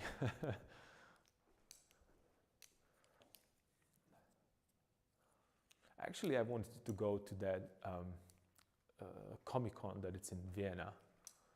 I don't know if you heard about that. I popped into remember that girl Aika that raided my stream? So I went to say hi and say thank you. And they were talking about this event that it's in Vienna. And I didn't know about it. And I should have been there, even as a, just as a visitor. But, I was thinking that why am I not exhibiting some stuff there? Having my own booth. So maybe next year I'll do that. To hang out with the fellow painters.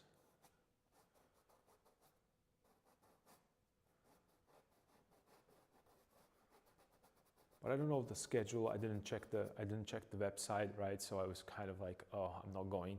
And then I'm socially awkward. I'm socially challenged. So I bailed, and I decided, no, I'm just going to be safe and sound in my studio.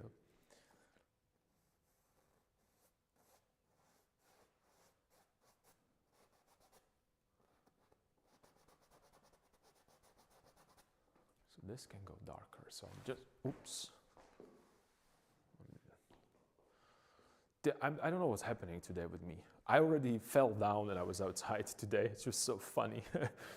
Because it was, that when a sun is shining on the roofs, it's still cold, but direct sun melts the snow a little bit, and then it drops down. And since it's really cold, not really cold, but it's a minus, so it's freezing. So the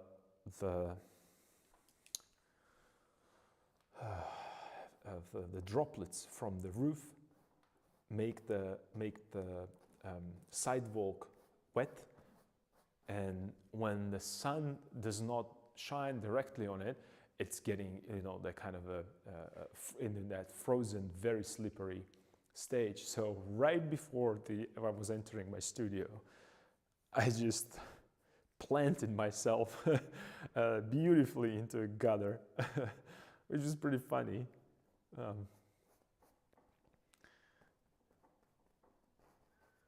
I hope that no one saw me. Well, some people saw me, but it was embarrassing. It was embarrassing, extremely embarrassing.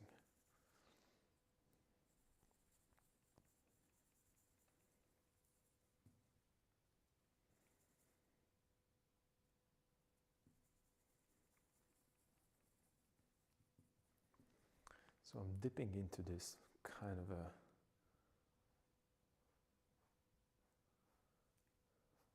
into the violet territory and the purple territory, and you know that I'm not really that.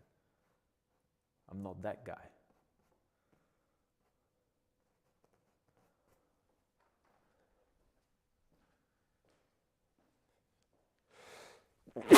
Excuse me. Oh, I hope that I didn't destroy your ears. Oh.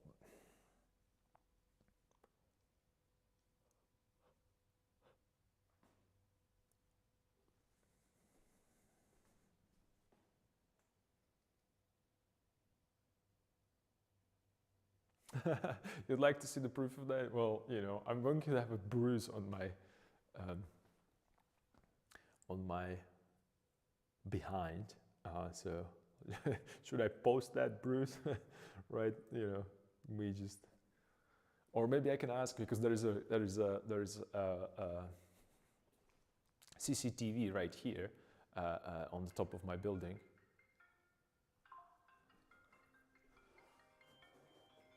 I'm sorry, give me a second. I have someone calling me.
Okay, I'm back. I'm sorry. I had a phone call. I have some of my private students needing something, so I apologize for that.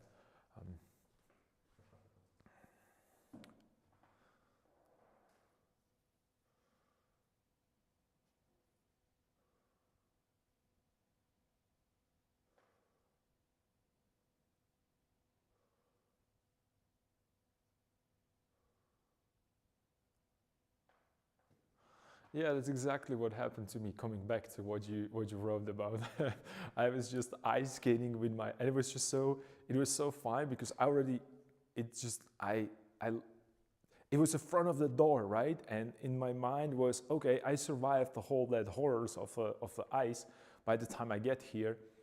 And then, you already kind of relax yourself. And as I relaxed myself, it's just, it's like a little, it's like a little, down plane.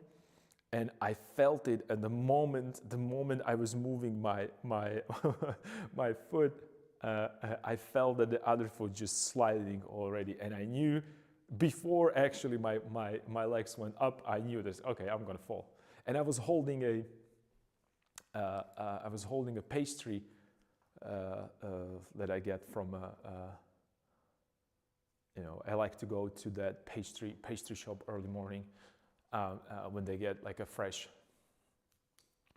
pastries, and that was the first thing. I was disappointed because they told me that since there is because it's Christmas is coming, right? So in our local markets, a lot of vendors right now they have like these other places that they go to get more better exposure, more people, right? So they told me that they don't have stuff that I want here anymore because they send it to that other location. So I was like, all right, okay, I'm going, all right. So my disappointment was, my disappointment multiplied when I get something that, not that I didn't want it, it's not what I usually get, and I'm a creature of habit. So I got a warning that I should be grateful that I can actually have something from pastry shop. So it humbled me, that small little injury on my bum.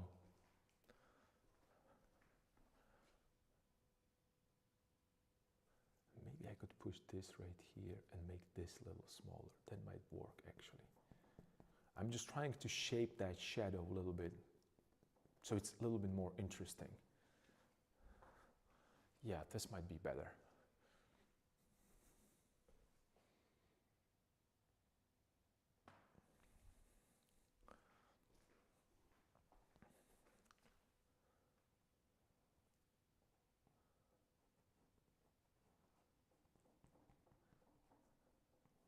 And the problem is with these pastries that there is so many good things there, and I cannot eat sugar, and lately I've been eating a lot of sugar. It happens because I went to a trip to Italy, and I was so resistant the whole time when I was in Italy. I was just really careful because I knew that, oh my God, you're gonna taste that the sweetness, and you're gonna get hooked up again. It's just once you have a sweet tooth, it's like with any dependencies, right? So, I have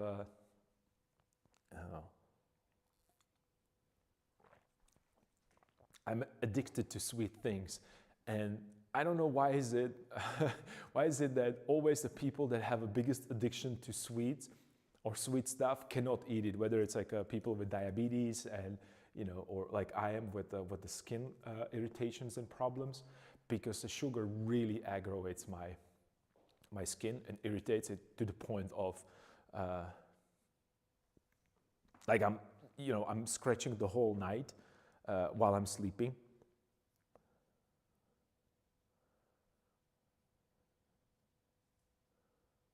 Yeah, that's my point, that I don't get these things. But I went to Italy, and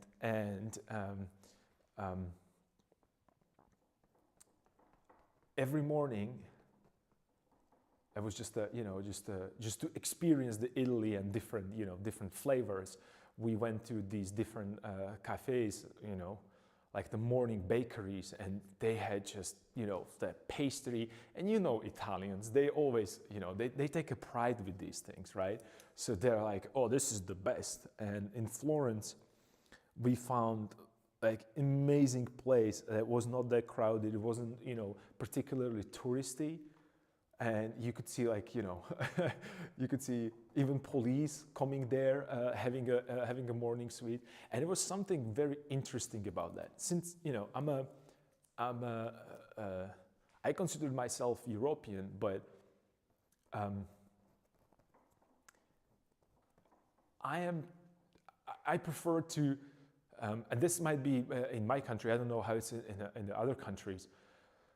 In Europe, but my country particularly, we like to sit for a while in the cafes, and especially, you know, like a morning. So you don't do the Italian thing that you come to a place, you get your shot of espresso, just, you know, hit it once, and you kick it into yourself, and then you grab a pastry.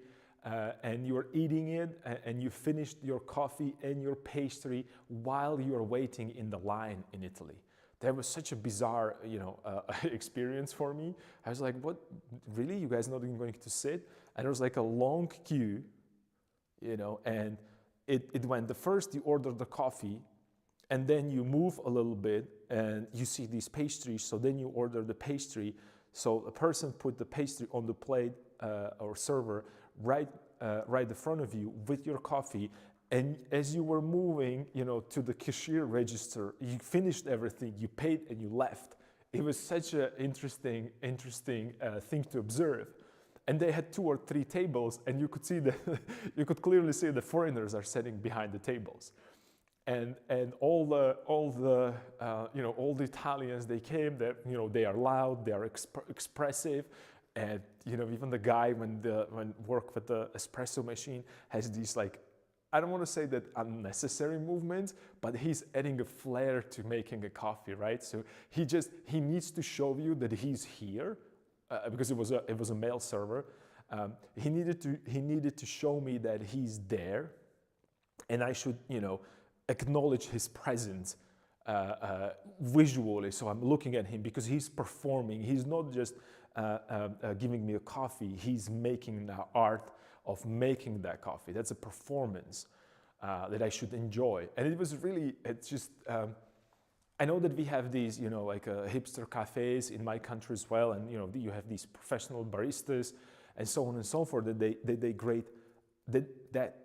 they are making a great coffee. But even the bad coffee or bad tasting coffee from the guy with, you know, like, with, you can see moving such a almost like a dancing, like only Italians, you know. And at one point, I remember, it was so funny. It's just police just, you know, came really quickly in the car. They stopped, they jump out from the police car, and they get what they needed, quickly paid, and jump back to a car and left. And I felt like, oh, so they are having a coffee mid-chase. It was really just, I was looking at that, and that can't be true, right? Yeah, they're really passionate with that. They're really, really passionate with that performance, right? And it's just it's a really, really, really interesting experience, and I miss it. And, you know, it stayed in the back of my head, and right now I want to recreate that moment here at home, and I can't. But I still can go to these little cafes and ask for different pastries. So, no, I love Italy. Don't give me. I mean, it's just it's a beautiful place to be. It's a beautiful place to be, and especially if you like art. I mean, if you like art, you have to go to Italy. And Italians will remind you all the time that you are in Italy. So, you know, which is awesome. I'm just saying that these are like little quirks that they have there. And right now, and, you know, coming back to that problem of mine with the sweet stuff, that I was really resisting. But then, at one point it was just, the pressure built up so high that I was like, okay, that's it. I need that. I think it's called like a lobster tail, I believe, that's how it's called. And it was like a pistachio cream inside. Oh my God, how is this even possible? I'll recommend you to go there if you haven't been there. Rome is beautiful, Florence is beautiful as well. There's two main cities to go. Like when we talk about Italy, and then you have Venice. It's probably third. Perhaps that like maybe like a trip through the Tuscany. It's also very popular. But I went there only for a while, and only because I was supposed to meet somebody there about the school. So it was kind of like a half working trip, half having fun, or museum visits and so on and so forth. But unfortunately, since I went there peak season, it was difficult to get to museums. So, and I didn't want to pay like these, ridiculously expensive $100 tickets so you can go to see this. So, but speaking about Italy. The cool thing is that right now flights are really cheap. No, not right now because it's a winter season, but I want to go there after Christmas again to hang out for a while and visit all the museums that I haven't had a chance to visit. So yeah, and right now I'm again in that sweet addiction, and I haven't had a sugar for a couple of years, and I was broken in Italy.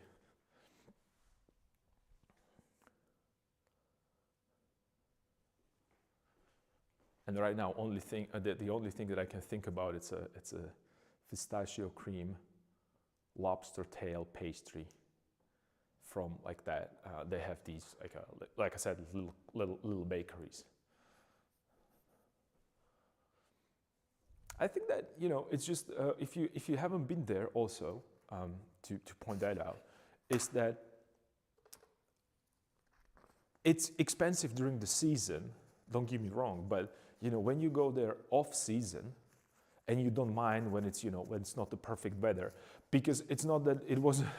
I think that the weather was way too perfect.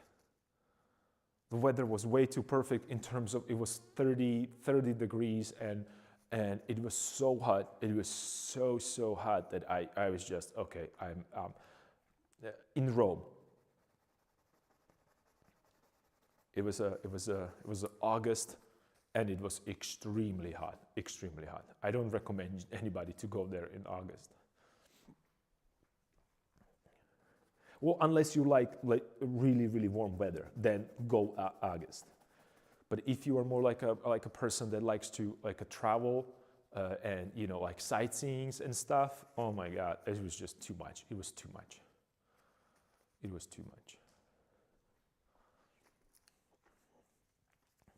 Unbelievably too much for me, for a person who has a sun-sensitive skin, almost like a borderline allergy.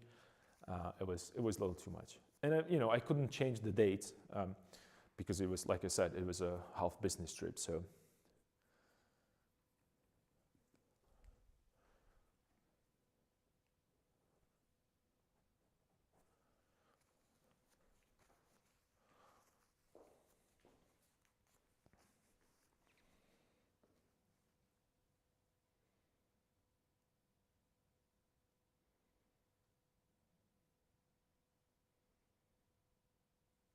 Yeah, you exactly. Sometimes you really have to make the best out of it. And I tried, and I'm not complaining. It was an awesome trip. Short but awesome. Minus that sugar addiction that I'm back on that sugar horse.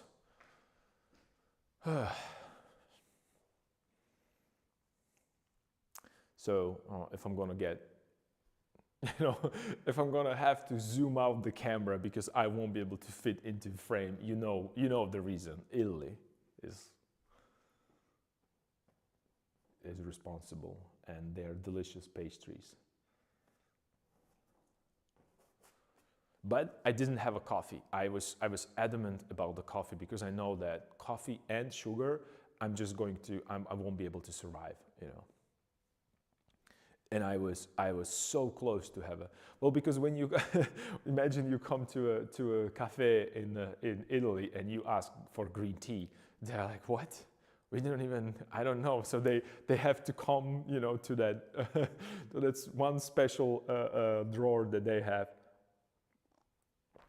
I was imagining that they're just, that they wipe the dust from the from that shelf, and then the cobwebs and spiders, and then just a little, a little small bag of a green tea.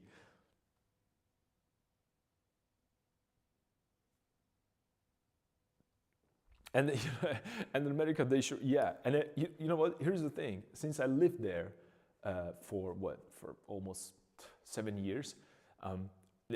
The problem was that everything is with high fructose corn syrup, which is like, oh, it's difficult to that's a real addiction.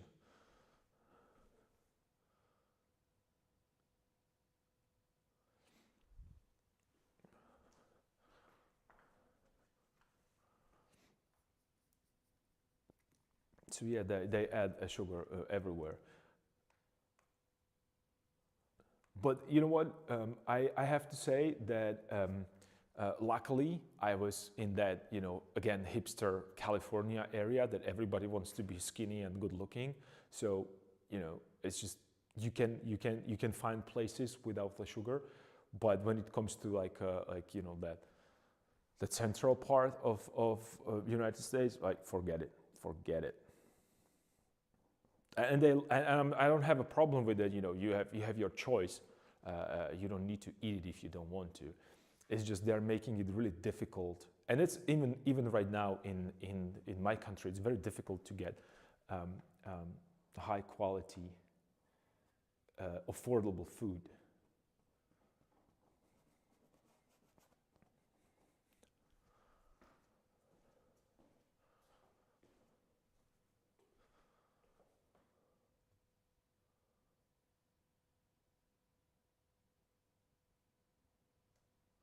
Oh, you're from Utah. Okay, yeah. Well, here's the thing. When I was in California, in LA, like you said, you can find these places, but they are extremely expensive, right? So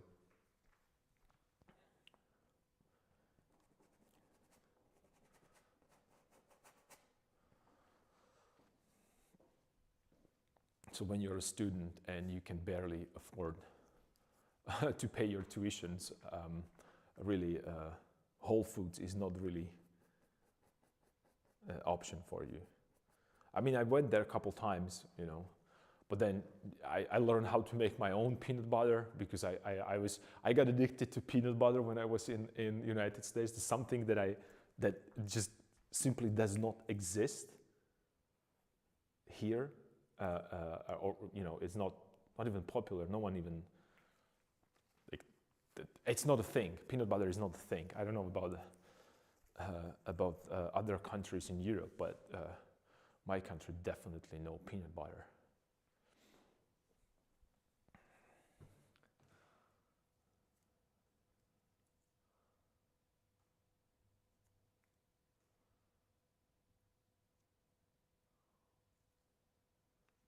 Okay, so that's awesome. That in Slovakia right now, you can't find a peanut butter. I mean, you have to go to like a big, grocery store, like the chain, to get it.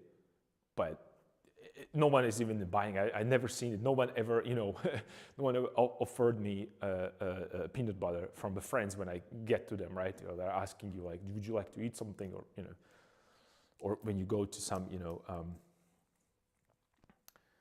let's say you are going on a trip for some, like for 2-3 day trip, peanut butter sandwiches just doesn't exist here.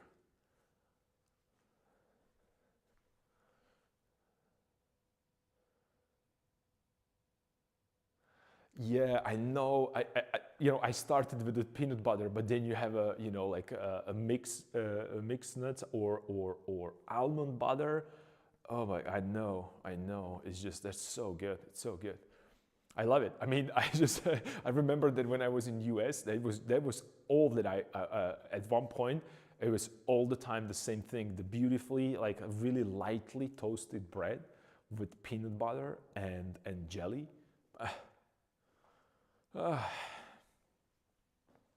No wonder I'm not almost, I'm probably 90 kilograms heavy, so I have to be careful with these things. I should probably start exercising, by the way, because just thinking about this made my mouth salivated.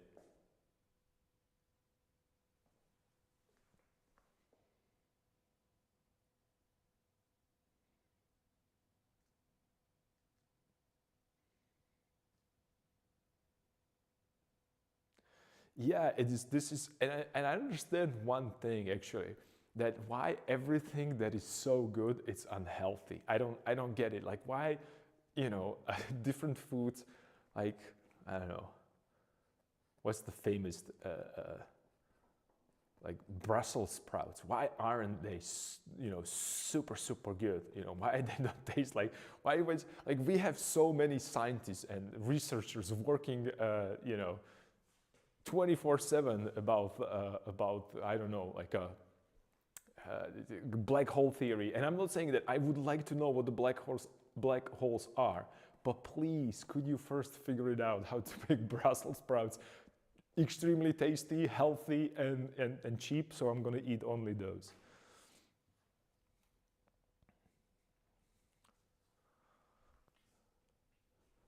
Well, I can actually eat Brussels sprouts anyway, so it doesn't bother me that much when it comes to food. It's probably when it comes to food, I don't like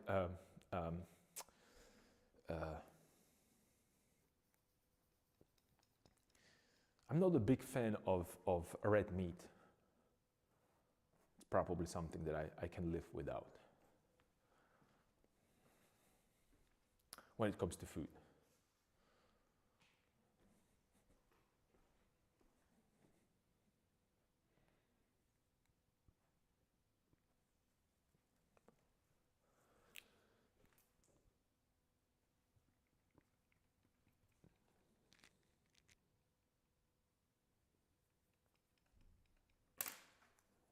I think that my mic is again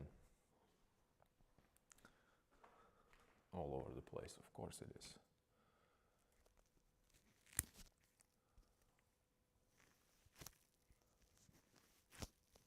Sorry, mic adjustment.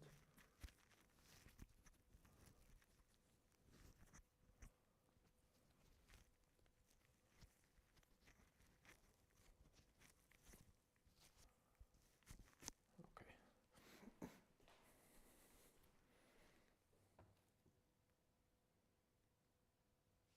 Yeah, me too. I'm a chicken and then I'm a fish. Chicken and fish, those are two things. I mean, occasionally I'll get like a steak, but that's about it. And it has to be really like it's like it has to be not necessarily occasion, but my body will just simply ask for it.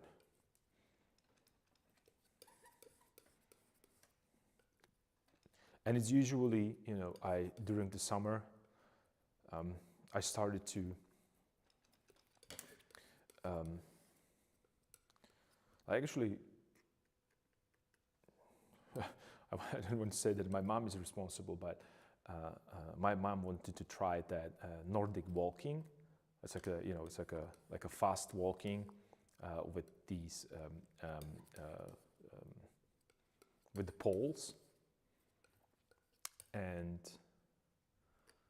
she wanted to go for, you know, like a friendly local competition. So I went with her, and we started doing it. And then at one point I switched to running because I felt that I need more speed. And those are probably the days when my body would ask me for more protein after a physical activity. So that would be probably the only times when I need more, like more energy or more calories or more probably protein. It's a better.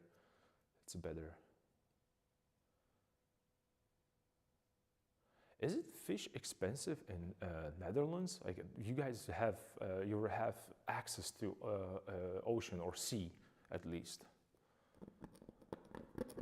So I always thought I was under the impression that countries that they have access to ocean, they have a cheap meat, fish. I'm sorry.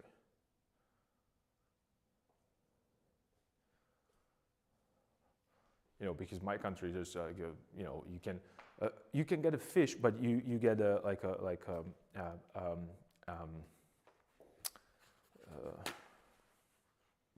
from the river and ponds, and it's slightly different.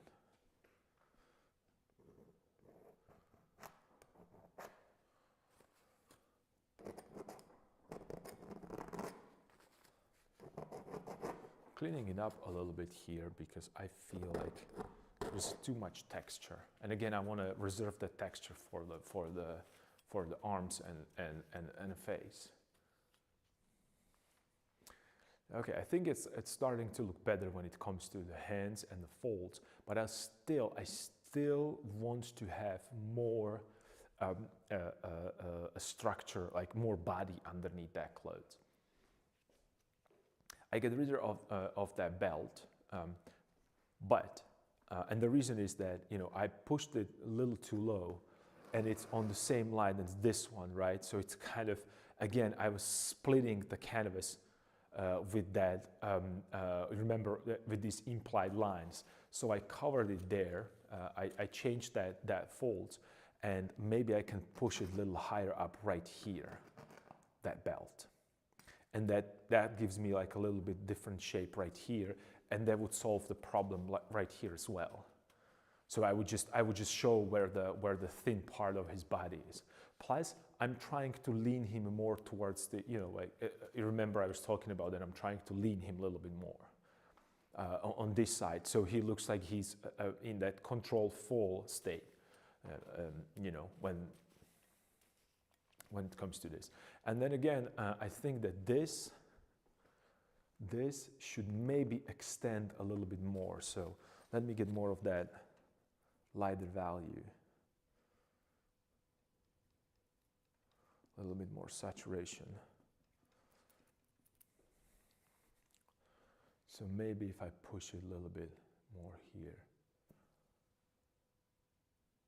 So it kind of extends, so it wraps, so yes, it wraps around, right? And I want to create that,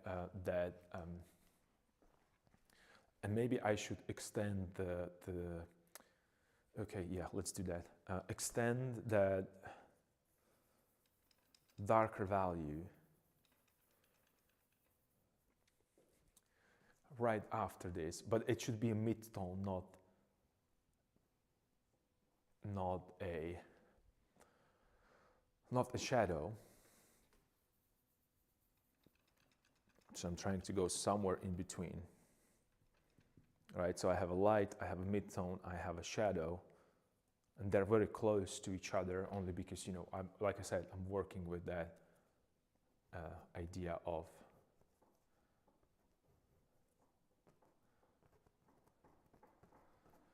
keeping the values a little bit closer to each other, so I don't create a. And then maybe I should push it a little bit more here. So this is half tone as well, so it's not a shadow, because if this is going to be a shadow, it cuts it cuts the thickness of the arm, and I have to have that arm thicker. Why? Because of that foreshortening. So that foreshortening has to happen, because that's the key for making it.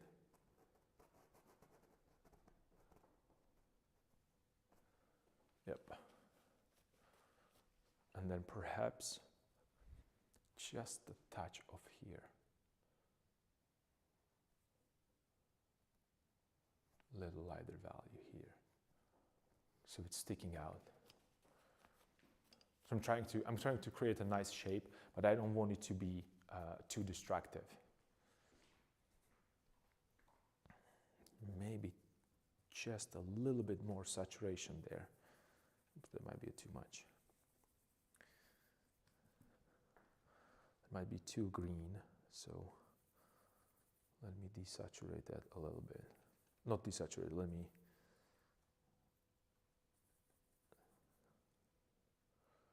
Maybe I could make it. I'm going to try this green, or the blue that's leaning more towards green, because that would be, that's how I think about that. That could be a nice transition. I want to just show it just a little bit. Just a little bit. Yeah. And then perhaps I could then bring this closer. So it's still going to be there, but it's going to be darker, almost like it's disappearing into background.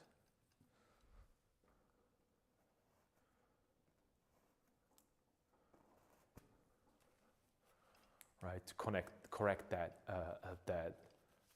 shape. So it doesn't, so it looks a little bit different. So it's not same from both sides. And it wants a little bit more of a warmth into this. So let me hit it with a little warmer value.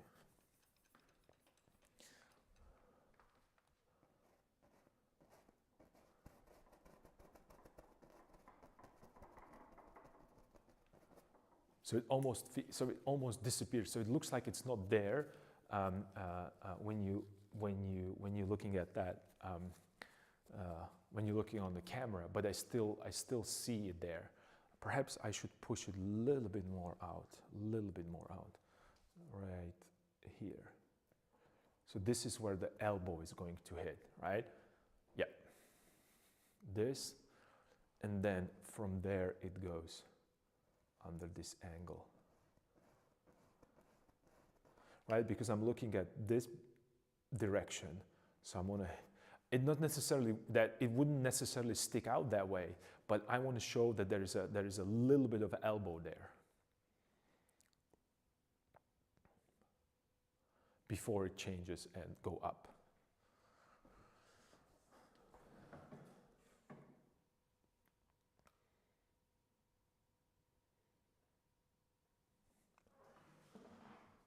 Okay. Let me go get a little bit more tea. So I'm not going to be. I'm going to be right back. Just a second.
Oh, you get some tea as well. Awesome, awesome, awesome.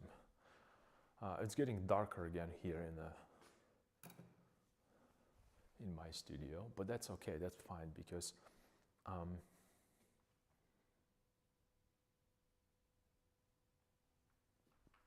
it kind of settled down a little bit. I haven't checked the mirror of truth. Let's see. Yep. Yeah, I think that right now what the problem that I have, a problem that I have right now, it's probably that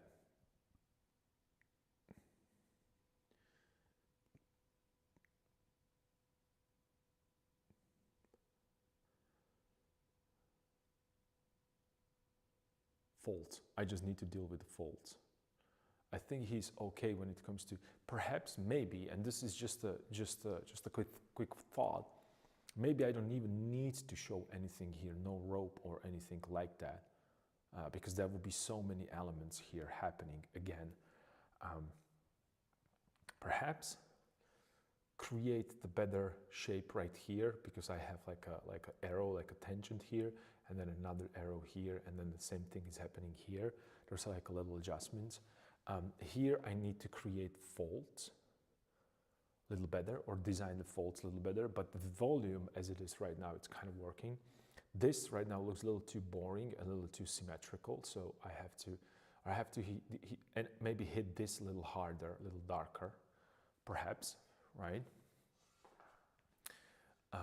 And maybe put this like a blue little blue shape right there. These are really small adjustments, but these little small adjustments, and especially when it comes to designing things, right? I'm talking specifically about design within a composition. I think that this is where we either lose patience or we don't know what to do. And I'm talking for myself as well, myself included. And I know that most of my colleagues or when I was at the academy, they struggled with this. I don't think that they identified the same way as I do when it comes to their work, but I see it as a design element within the overall composition. And when you look at Rembrandt, when you look at Velázquez, when you look at Caravaggio, when you look at Degas, is the guy to look for, right? They're designing these beautiful shapes. Velázquez, Vermeer, I mentioned Velázquez already. So this would be like, imagine that if you are, let's imagine that you are a writer, right? And you want to write a novel, right? So this is still too hot. So you would start with the concept. You would start with these, fresh, big ideas, and then you would lay them down on the paper, organize them into a kind of coherent steps. But then you would have to start picking what's important, what actually brings more value to the story, what on the other hand, what's destroying the story. And these are the small adjustments for me when it comes to these little shapes, because they're supposed to work together as a well, because you can render this, that's not that big of a deal. You could just, take a picture of something, or, I could drape something here, and then I could, just look at it and paint it back and forth, and I would create a kind of a nice, good-looking drapery. But that's not composition, that's not designing, that's just copying from life, which is great. That's not the problem with that. But you might run into difficulties when, what if I need to, enhance the story, how this drapery going to help me to enhance that story. And that's the key point when it comes to in how I think about the composition, that whether or not it's just helping the painting in terms of a storytelling or a narrative, rather than just purely from the point of view of being able to render believable fabric. And that's something that I took from Rembrandt, late Rembrandt. He doesn't care. He doesn't care. He has nothing to prove to anybody. He's been up there. You remember I was showing you yesterday that graphic with, you know, he's sitting way above the most successful painters. Back with tea. Welcome back. Welcome back with tea.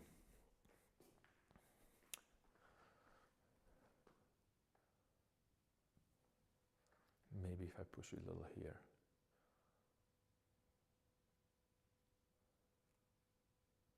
And I think this is still, I would probably have to scrape this even more, because there is like I said, I rushed it and I made a little too much of that.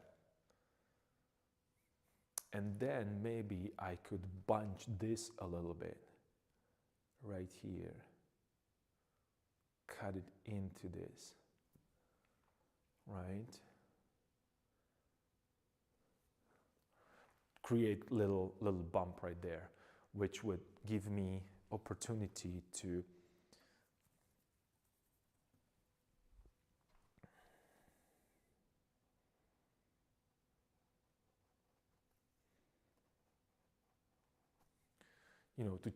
to show a little bit of that volume, right? So I'm treating this fabric like it would be a cast shadow. So if this is bulging up, the cast shadow needs to follow and copy that bulge, right? So I'm adjusting it a little bit. And maybe it could go this way, and then there's going to be a darker shape right here as it bulges, right? So we just offset a little bit. So it's still that strong diagonal, but I'm going to create a little bit a little bit more interest into that straight line. So it doesn't. So it feels a little bit more natural rather than just, you know. So that would get a little bit of halftone right here. And again, I'm dry brushing there.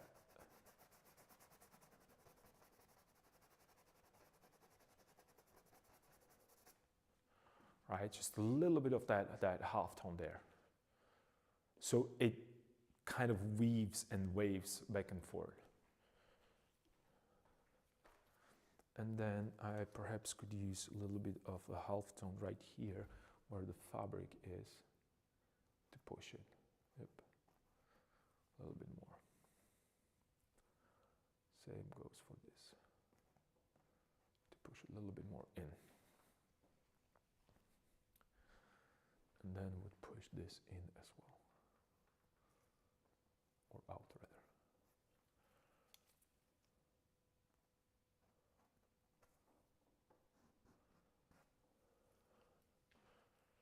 Right, and then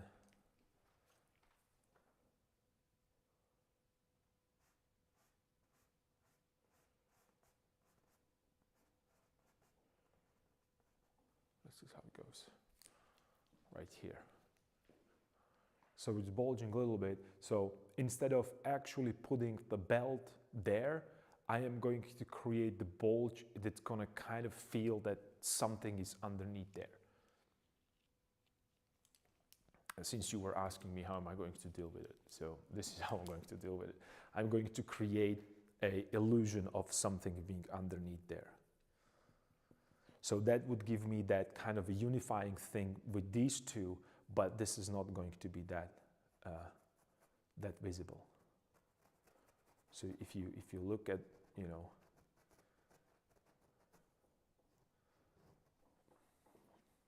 so if you're going to look at it, you're going to read as a change of a plane there, but you're not going to associate that with a belt. You're just going to be, there is a change of plane. probably there is something that holding his, I don't want to say pants, but what is, probably there is something that is strapped around him.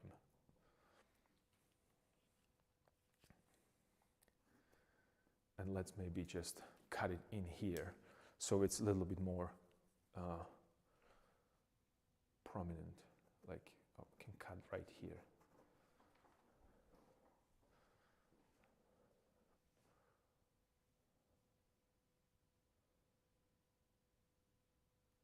And these are the things that they are creating volume. So these are strictly there for that feeling of or that, you know, illusion of three-dimensional space.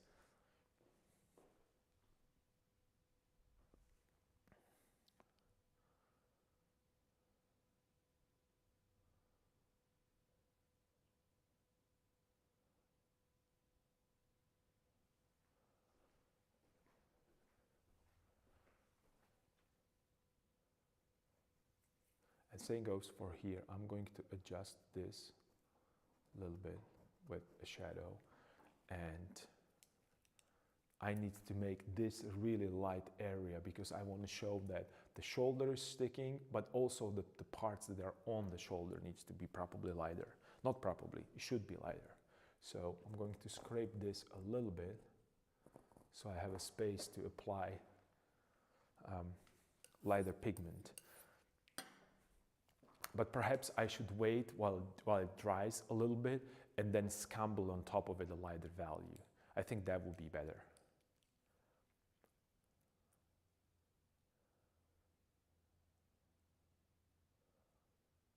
Yeah, I think that would be better. That would work better.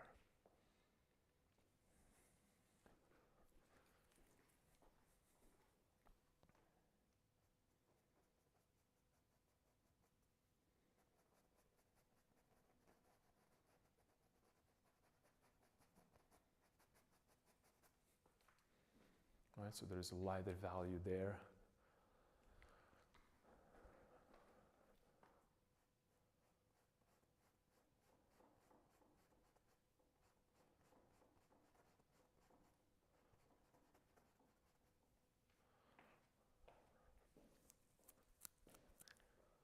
So it bulged there. Yeah, just a little bit of volume. Kind of fun.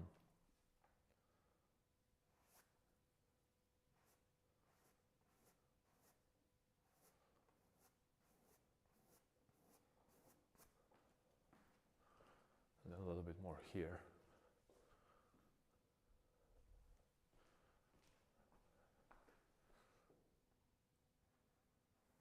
Maybe even more.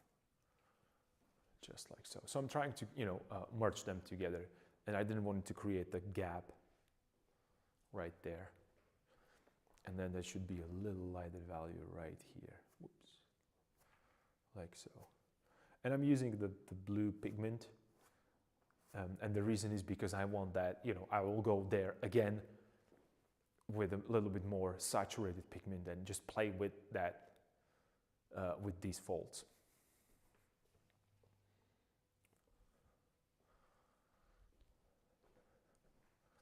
So let me push this a little lighter.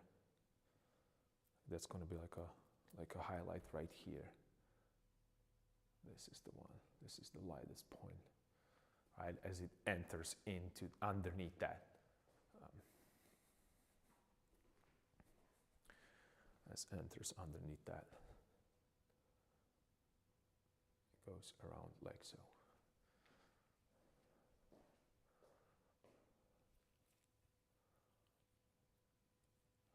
And then this could go a little darker right here. Or darker, I mean, let's put the half tone there.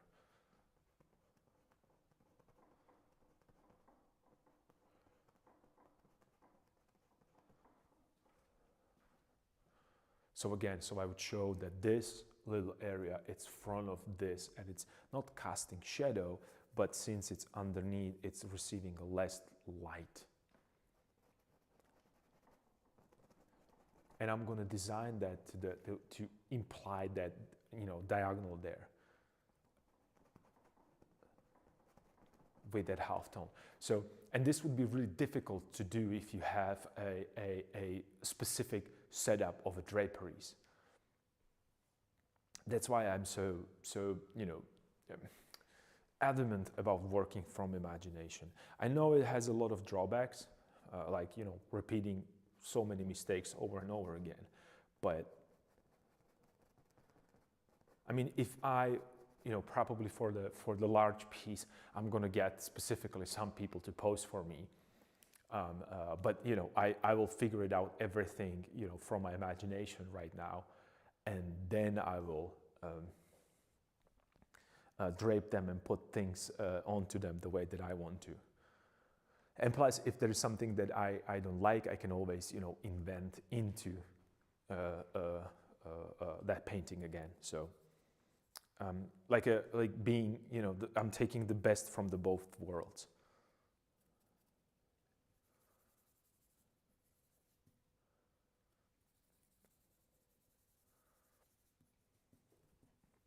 It's just you have to be ready that this is really a slow process.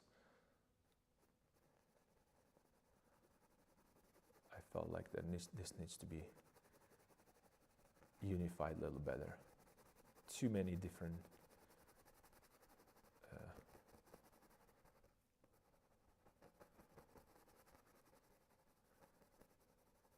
softer edges right there. So it kind of slowly goes into the darker area.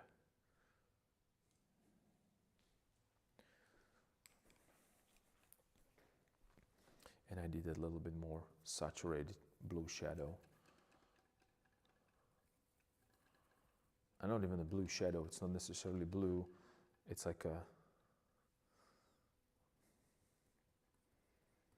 well, it's blue. I'm adding a little bit more green into it because I want it to be cool, but I want it to be like a coolish, neutralish. I don't think this is going to be too dark. Yeah, this is too dark.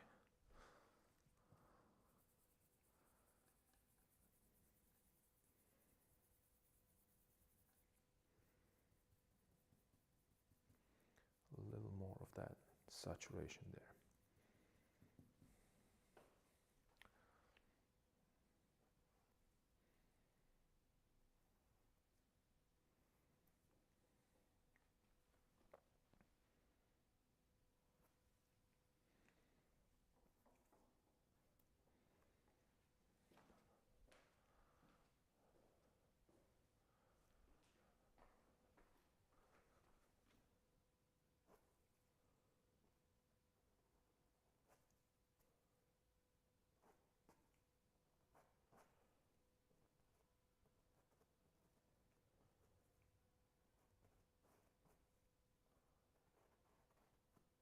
So I'm erasing these charcoal lines and I'm replacing them with actual pigment, right? So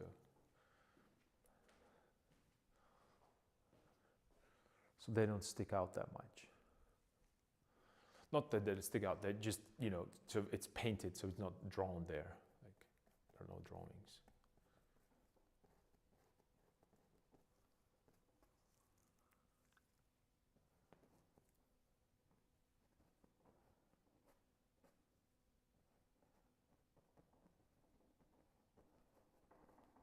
A little bit of the shadow there, falling onto it. So I could then push the shoulder a little bit more. Maybe I can try to do it right now to see what's up. I can always make it, a little bit more saturated if needed.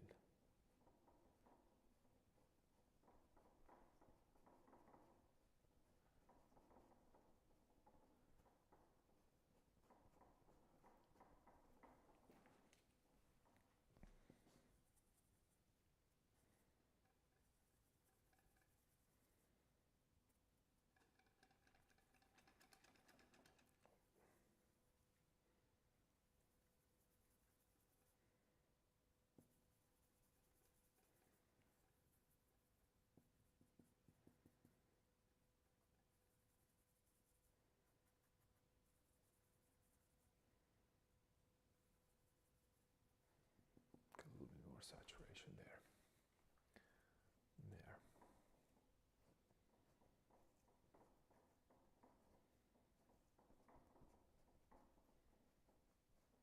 Yeah, we'll have to hit it a little bit more. Again. Cool. And right now I need perhaps a little bit more of this, like a kind of a weird pigment. Or maybe this, I need this to put here. Because I don't have enough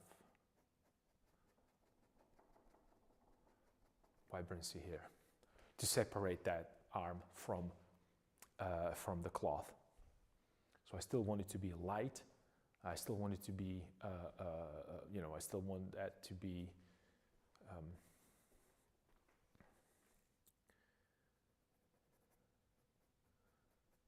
arm, but I want it to be a little bit more saturated.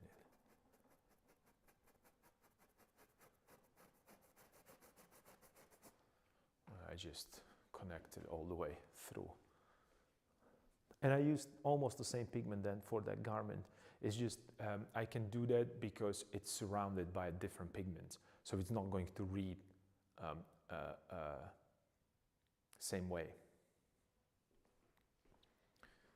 And I can actually push a little bit that yellow oranginess right here. So it's kind of reflecting into my arm to make it a little bit more interesting, right? So it's, and this is still wet, so I should have waited. So I have a difference not only between values, but also in the saturation. I have a difference also in hue and chroma. So I have areas that are affected by light that's coming, from the environment. Then I have areas that are kind of that half tone, which would be light mix with the sky dome and all the reflections together. So that will be slightly neutral. And then I have some areas that are these other pigments and other colors being reflected into it.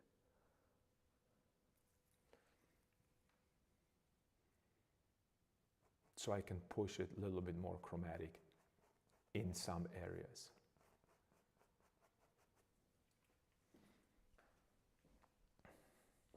Which will make that painting a little bit more alive. But you have to be, again, careful. I'm not saying that his arm is going to be yellow. It's just from a distance. It's going to feel that way. From a close-up, it's going to be yellow, but from a distance, it's just going to fall in its place because of that optical illusion.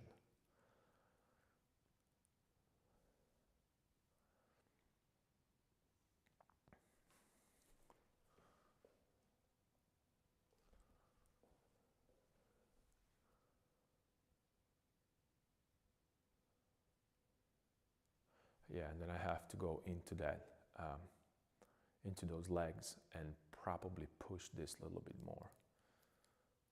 The knee that's going forward, so that should be even.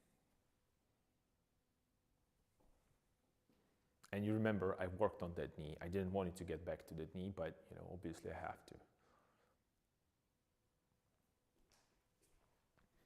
And then perhaps I could push it here a little bit. It's kind of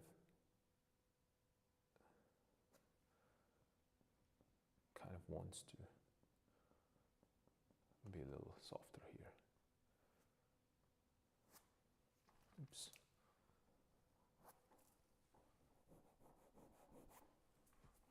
Never mind, I'm going to be working on that pole as well, either way.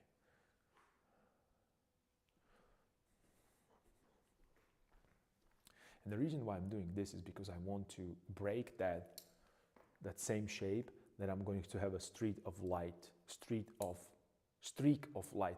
this way. So even though the shape is going to one direction, and and it's kind of copying that. I'm just going to separate it by creating these implied value lines or value shapes or color shapes, maybe even.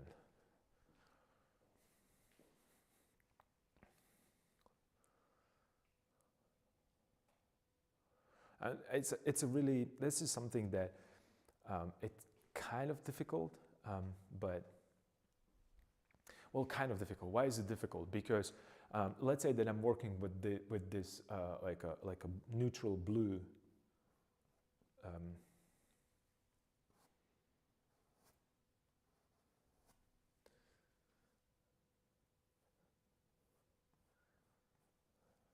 I'm working with this neutral blue hue right now, making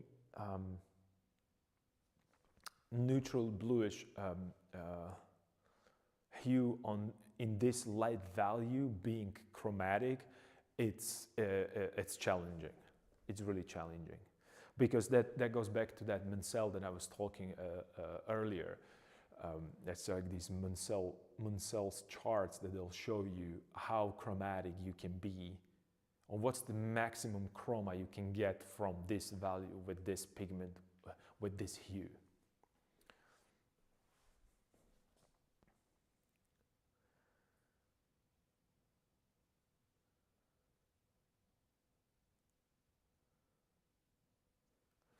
And I'm thinking, like, if I push right now that cross,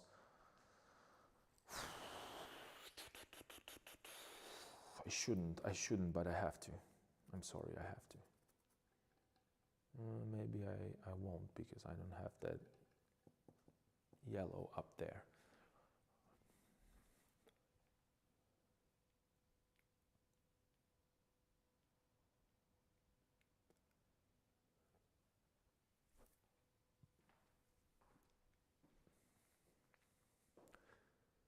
Just a touch, just a little bit. I can create kind of a nice pattern.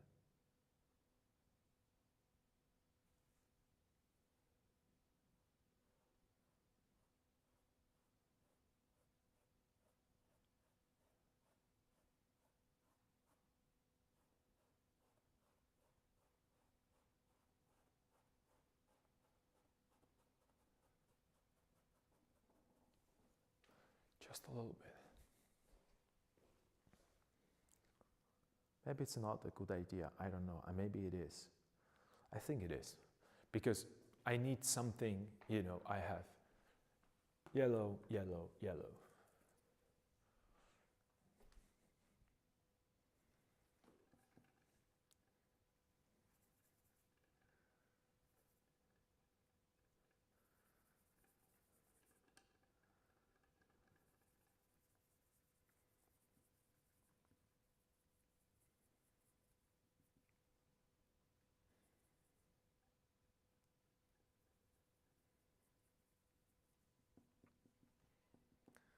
But it's getting dark, so I'm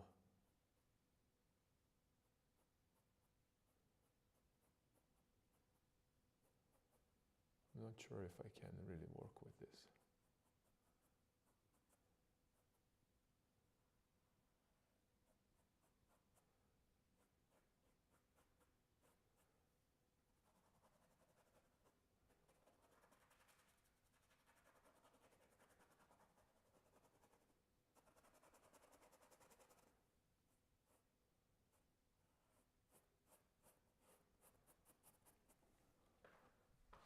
Just a touch, because I just want to see it there, but I don't want it to I don't want that to be overpowering anything else there. But still, because it should have that triangulation there. You know, the ding, ding, ding. So I'm just going to make it a little more vibrant. I don't want to change the value very much.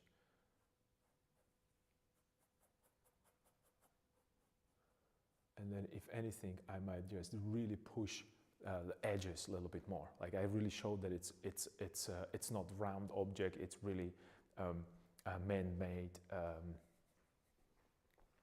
It's man-made.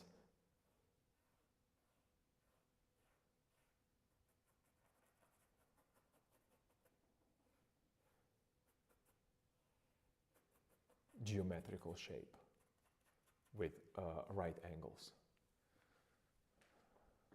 And when I say right, I mean 90 degrees. That's what I meant. It almost disappeared right now. That's awesome.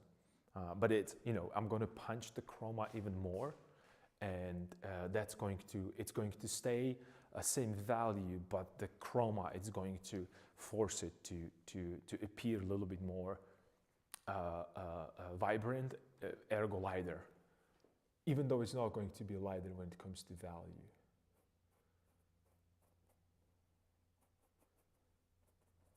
And again, this is like a little bit more into that, in the depth of the color theory.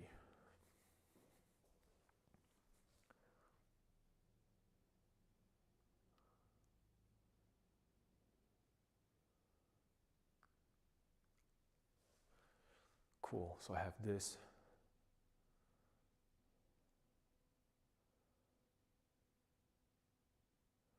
So the only thing that right now needs to be addressed even more is that pole,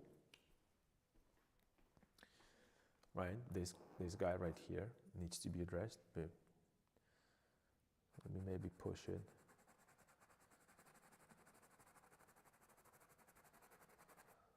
And I know I'm just, you know, I'm utilizing that light that I have there, but only because I want some textures, because then maybe I can glaze some different pigments on top of it to create that interest. And then also I should probably hit it with a cast shadow. Yeah.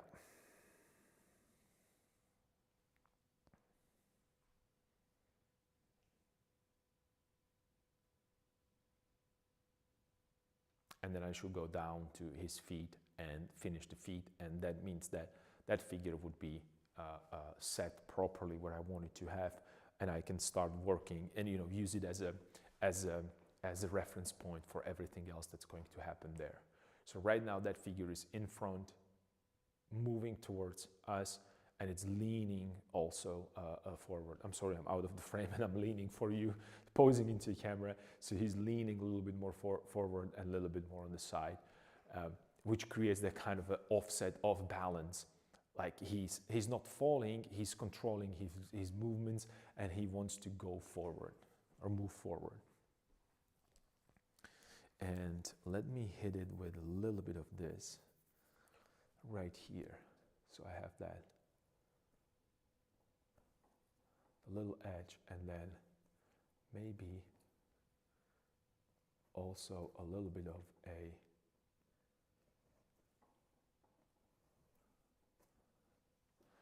side plane. And then on the top, I'm going to have lighter value here and going here.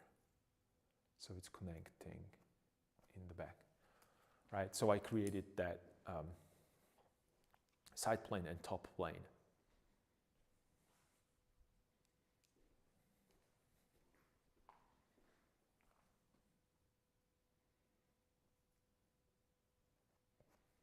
Yeah, and I probably have to use a little bit more, a little thinner paint, because it's a lot of texture there. And okay, that's the one, okay.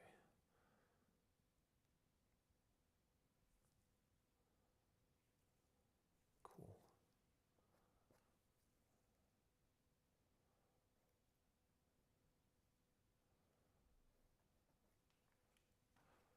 So that bunching of that cloth right there, these folds, and then perhaps it could be, yeah, this is the problem, it could be lighter right here. So right now what I'm doing, I'm painting not folds necessarily, but I'm painting that, I'm connecting the arm with the cloth. So I'm trying to create that top plane that would continue and create the volume that represents the arm underneath that. So we have to bunch all the way here. So I will have little then, yep, and then little light here as well. Right, so so I actually modeled the arm underneath that, and then a little maybe lighter value here, just a touch. So there is a randomness there.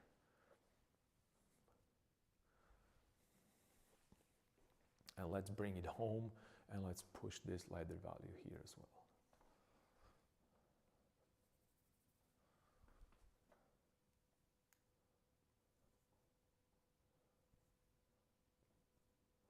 So this is where the top light part is going to be. And you can see that the way how I approach this. So I have this lighter value going here, implied line, then you're here, then you're here. And you should follow this all the way here. Then I can maybe punch it here a little bit more to make it lighter, and you're going back to his face, right? So I really want to keep you there visually.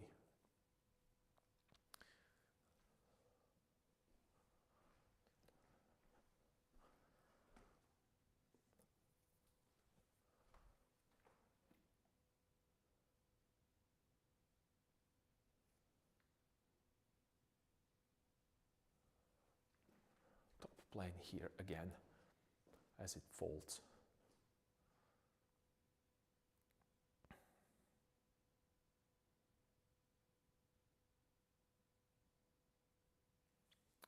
Yep, and then this should go a little darker, a little half tone. I need a half tone there. Neutral half tone. Right here.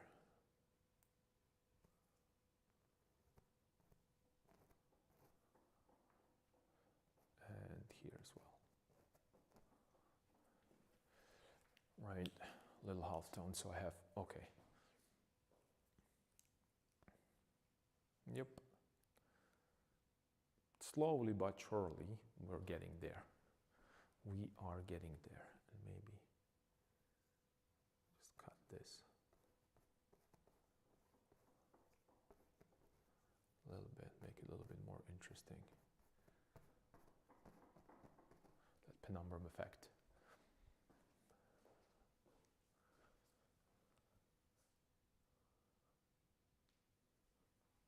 And maybe that could be a little, you know, to make it more interesting, like a little fold here in the back as well. Just another triangle that will cut into that blackness there, into the dark shape. And these are really just the small design adjustments. There's nothing to do with anything else, just the design, which is, you know. Okay, so I have that, and then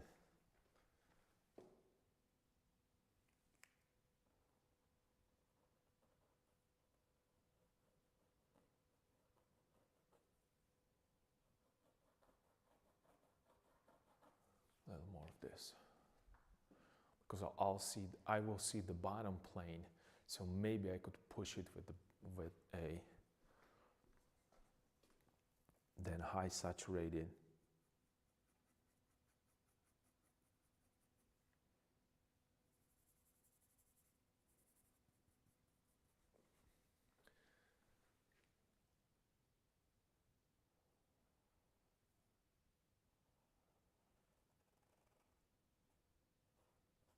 Saturated edge right here. It's just going to show against that neutral.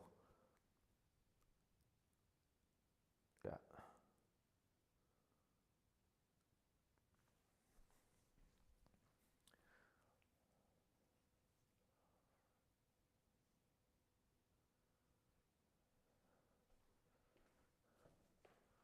It looks good. You like it? Okay. Well, awesome. I'm glad that you like it. It's just it's not really that much work that I put into it. It's just these little adjustments when I'm trying to put things together. So I have one figure that I'm working with, and I can relate everything else to it. I'll have to work right now a little bit more on details again, right? Because I punch other things around, so I can see that the face needs to go even further. And then also I have to work on his feet. So that's going to be probably the next task, to push the feet. And then I also don't like the fingers on the lower hand that is holding the pole. I'm talking about the cross guy right now. So I have to work on that a little bit, just to, to push it even further to where I want it to be, right? And then I am going to definitely start working on that floor ground, on the grass.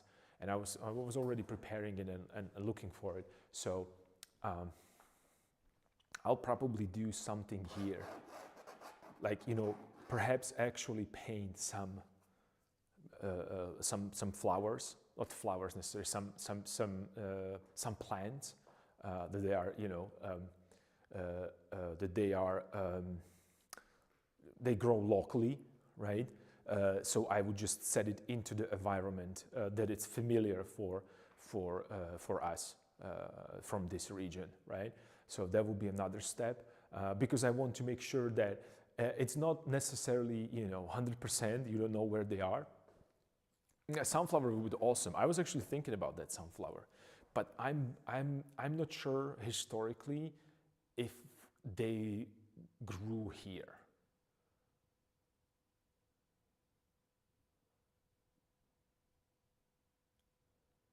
So I don't know about the sunflowers, but they would be awesome.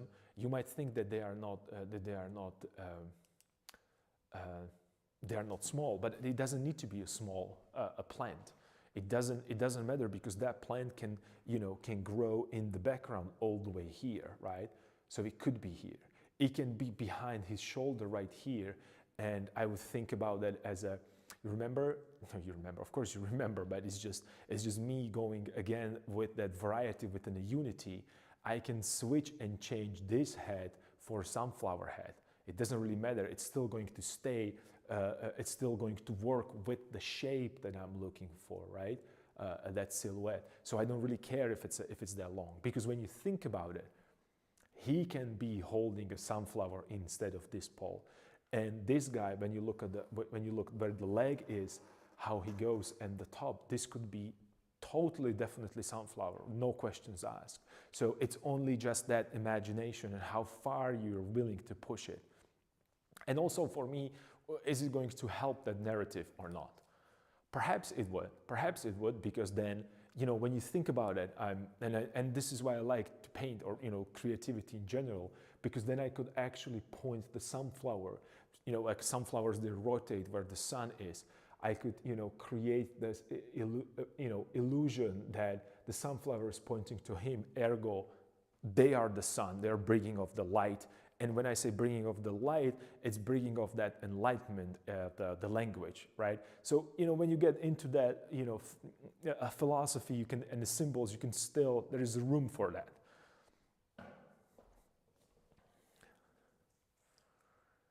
So I don't ever disregard these things, right? And it's just, it's just, these are the things that we talked about that bad painting Friday, right? And it's about bad painting, when you're exploring with brushes. We should start, I should probably alternate, and we're going to do really bad compositional ideas to explore different elements of composition, right? To push ourselves to see what works in the particular case and what doesn't. The similar thing that we did yesterday, I thoroughly enjoyed it. That randomness. I mean, it's not a great composition, but the amount of brainstorming and throwing ideas left and right. These ideas might be important as not as a fully developed compositions, but compositional elements that then you can insert into some other areas, right? So immediately I'm thinking that we were talking about these sunflowers, and I'm like, okay, cool painting would be he's holding a that if I let me start over. I'll just have a sip of a tea and I'll start over, because this is going to sound crazy as an idea.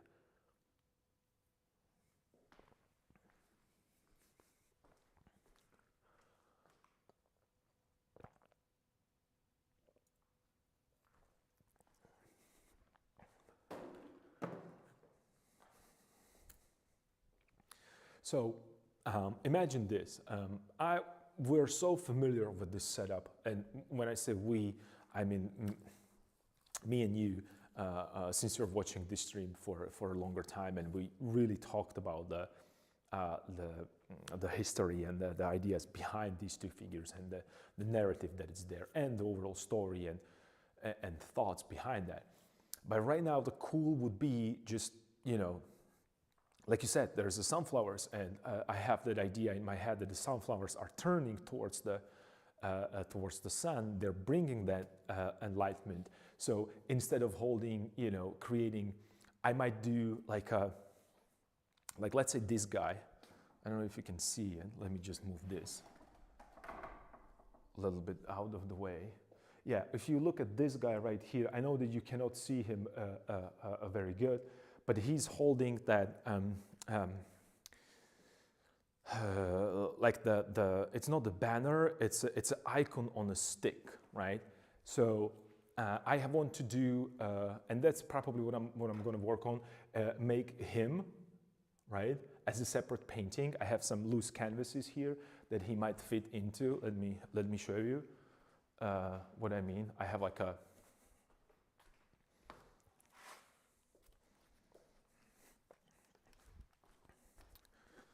see, right, you know, I have some loose canvases that they're laying around right here. And I was thinking that, right, I have these three figures right here that you see that I'm actually, that's the fragment.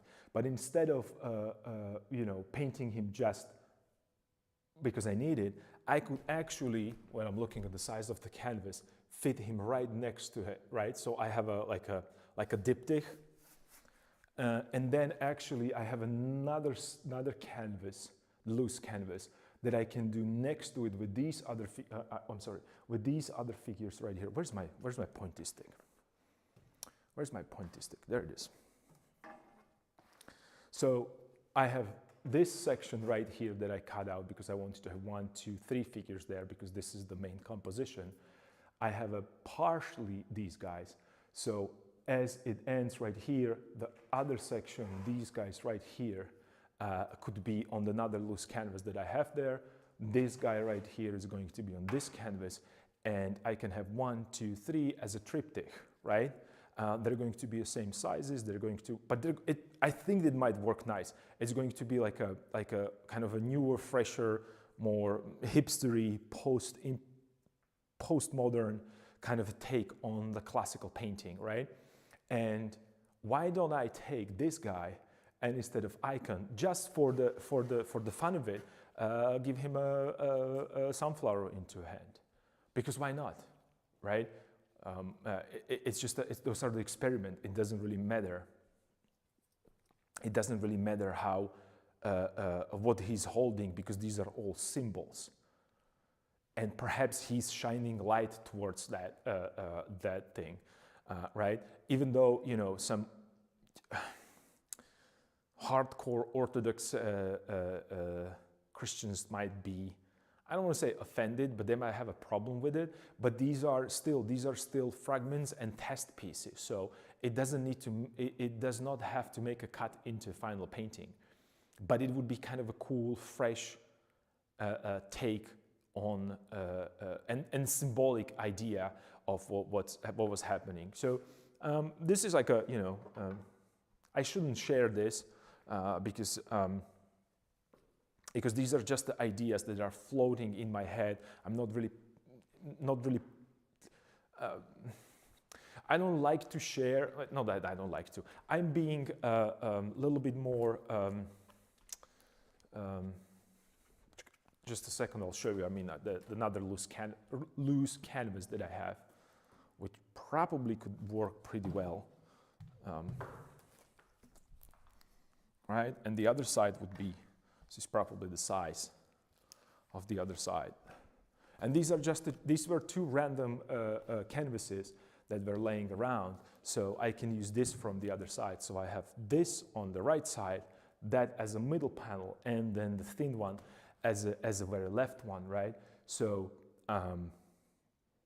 it could work pretty well. I have to check it if it's going to work size-wise, right? And this is when I was talking about compositions and looking for different ideas and different inspirations. It's truly it is everywhere when you think about it. These inspirations, you just have to be ready to accept them and look at the problem from completely different perspective. So you will unlock these like a new ideas. So that's just something that's floating in my head. Right? I think it would be cool, instead of making one big painting, standard one, right? 2 by 3. Maybe I can divide them into a triptych, and that triptych, it's every one of the painting, it's living on its own, but together it's creating a larger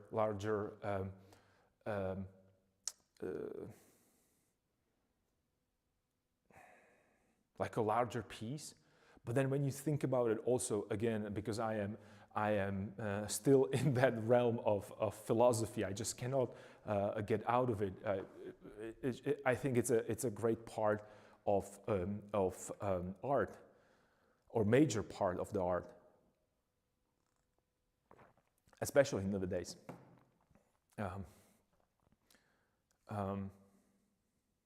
It's like I like to have layers of thought, but I don't want to put that much thought into one piece, because then it's going to get convoluted too much. So this is about their journey, right? So they're walking towards us, and they're bringing the knowledge, written and the spoken word, or actually spoken word that you can write down, and then you can share the knowledge and pass that knowledge to another generation. That's the main piece, right? And it is a large group of people that were working on it. These are 2 main figures, but they have all other supporters and followers, and they have their own journeys. So separating them from the canvas physically kind of adds to that these groups kind of, connected to each other, and that's something that I think that we were such a polarized. The polarization of the people around is just such a strong.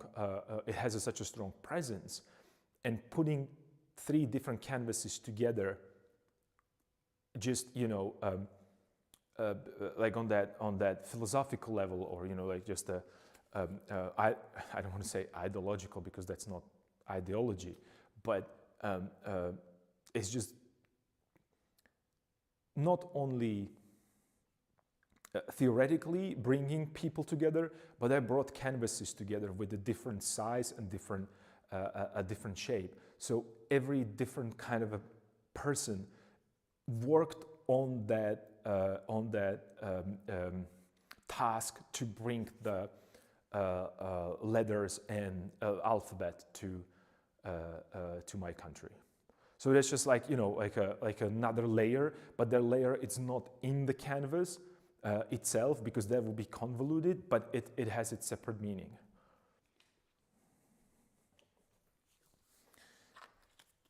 Well, it kind of makes sense when I'm talking about it. I don't know if it's going to be understandable the moment when it's going to be painted, because I don't want to bring a because I don't want to, I don't want to write an, essay with 50 pages, that you have to read before you enter to look at this painting. I just want it to be very easy, not easy. I want it to be very simple idea that does not get, I don't want to put that word salad into it. It just, I want to separate that. I just want one clean, simple idea that is very solid on that canvas.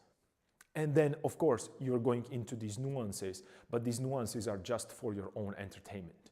Something similar that I talked about, the Rembrandt. And I don't know if Rembrandt was thinking about that, but I feel like it is there, or I actually extrapolated this from his paintings. He did not approach this the same way as I do, but it's still kind of, I think it was there. And this is why I love to, why am I so adamant about there is no right or wrong way to paint. It's just, it either works or it doesn't, right? So, and I have to test it to see it. Maybe it won't work. I don't know, but I wanna take that. I want to take that.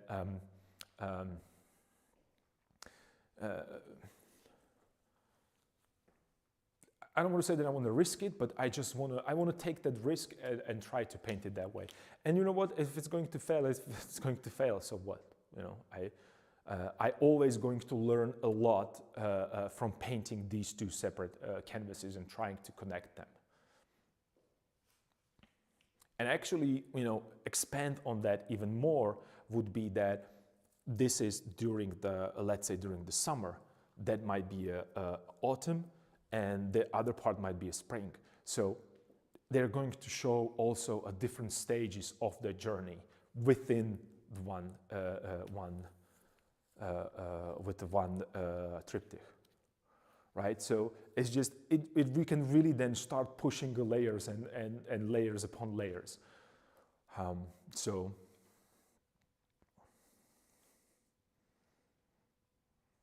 and also another thing that, why I want to do it that way, because then I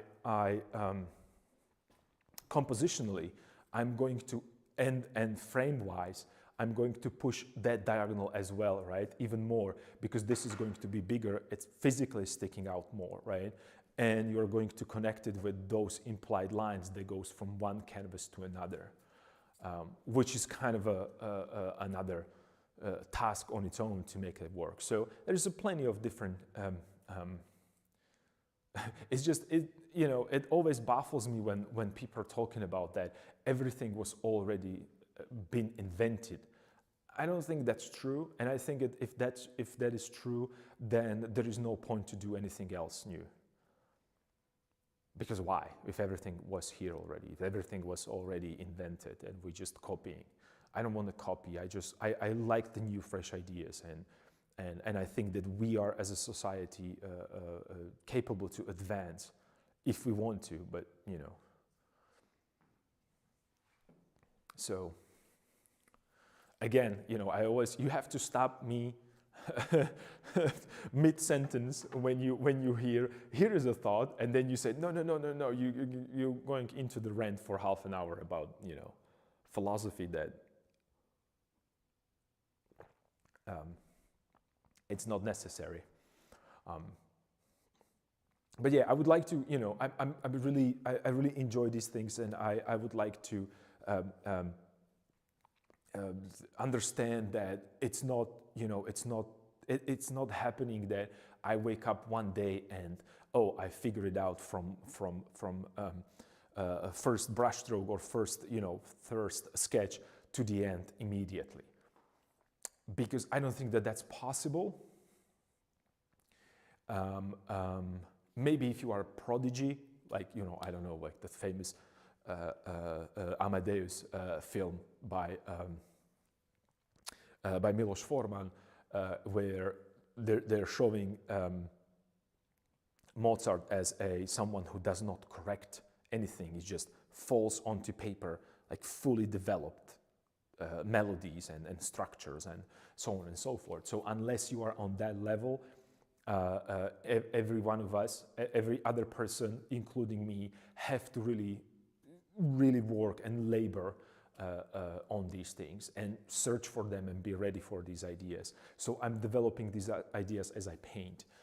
And that actually, that pushes me to paint even more, because painting more brings more that kind of a creative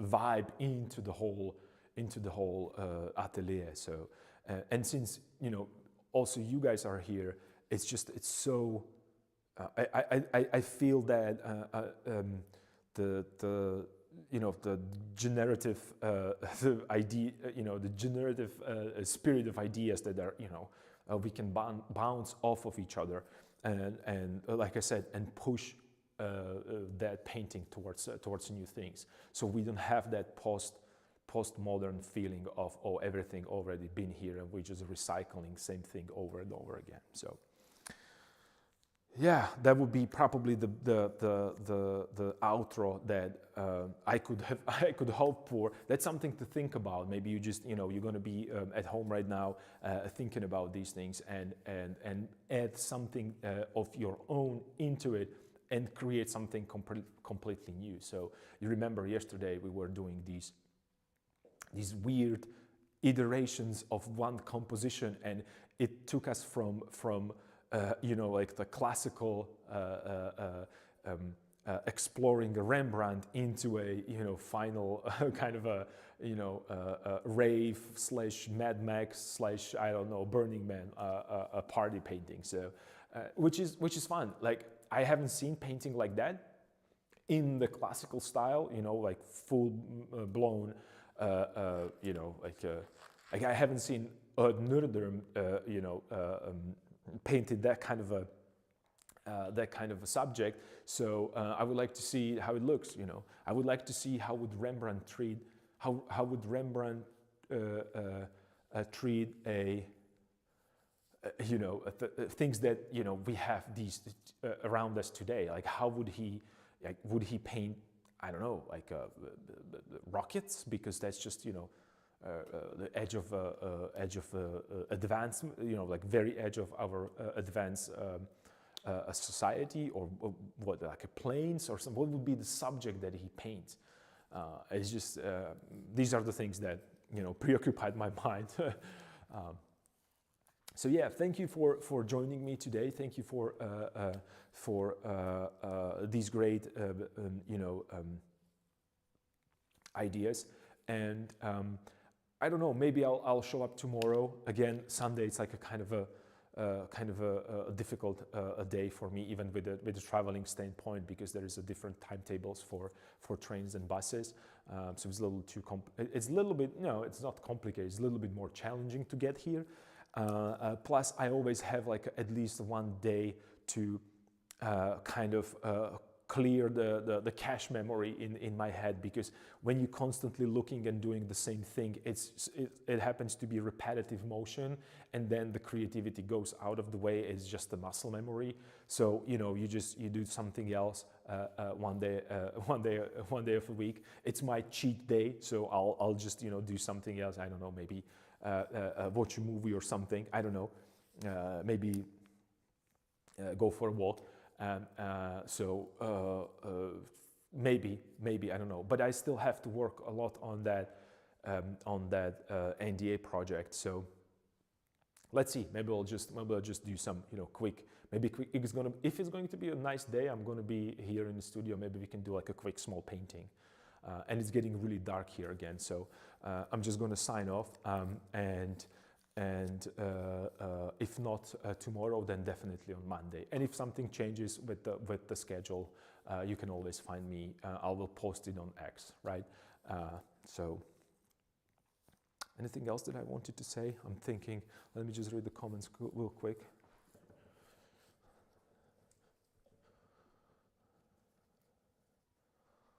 Okay, yeah. It sounds good. Yeah, it's always, it's just like a refresh your. It happens to me all the time when sometimes you have these feelings that you don't want to go to studio, and you think that you would like to do something else, but then 2 or 3 days, me not being in the studio, I have that itch to go back because like something is missing, some part of my like a big chunk of my life is kind of missing. So. And I like that refreshment time to time, not time to time, at least once per week to just, oh, I can't wait to get back to studio, instead of thinking, oh, I have to go to studio again today. So yeah, thank you for being part of this, and I'll see you definitely day after tomorrow. Take care, bye.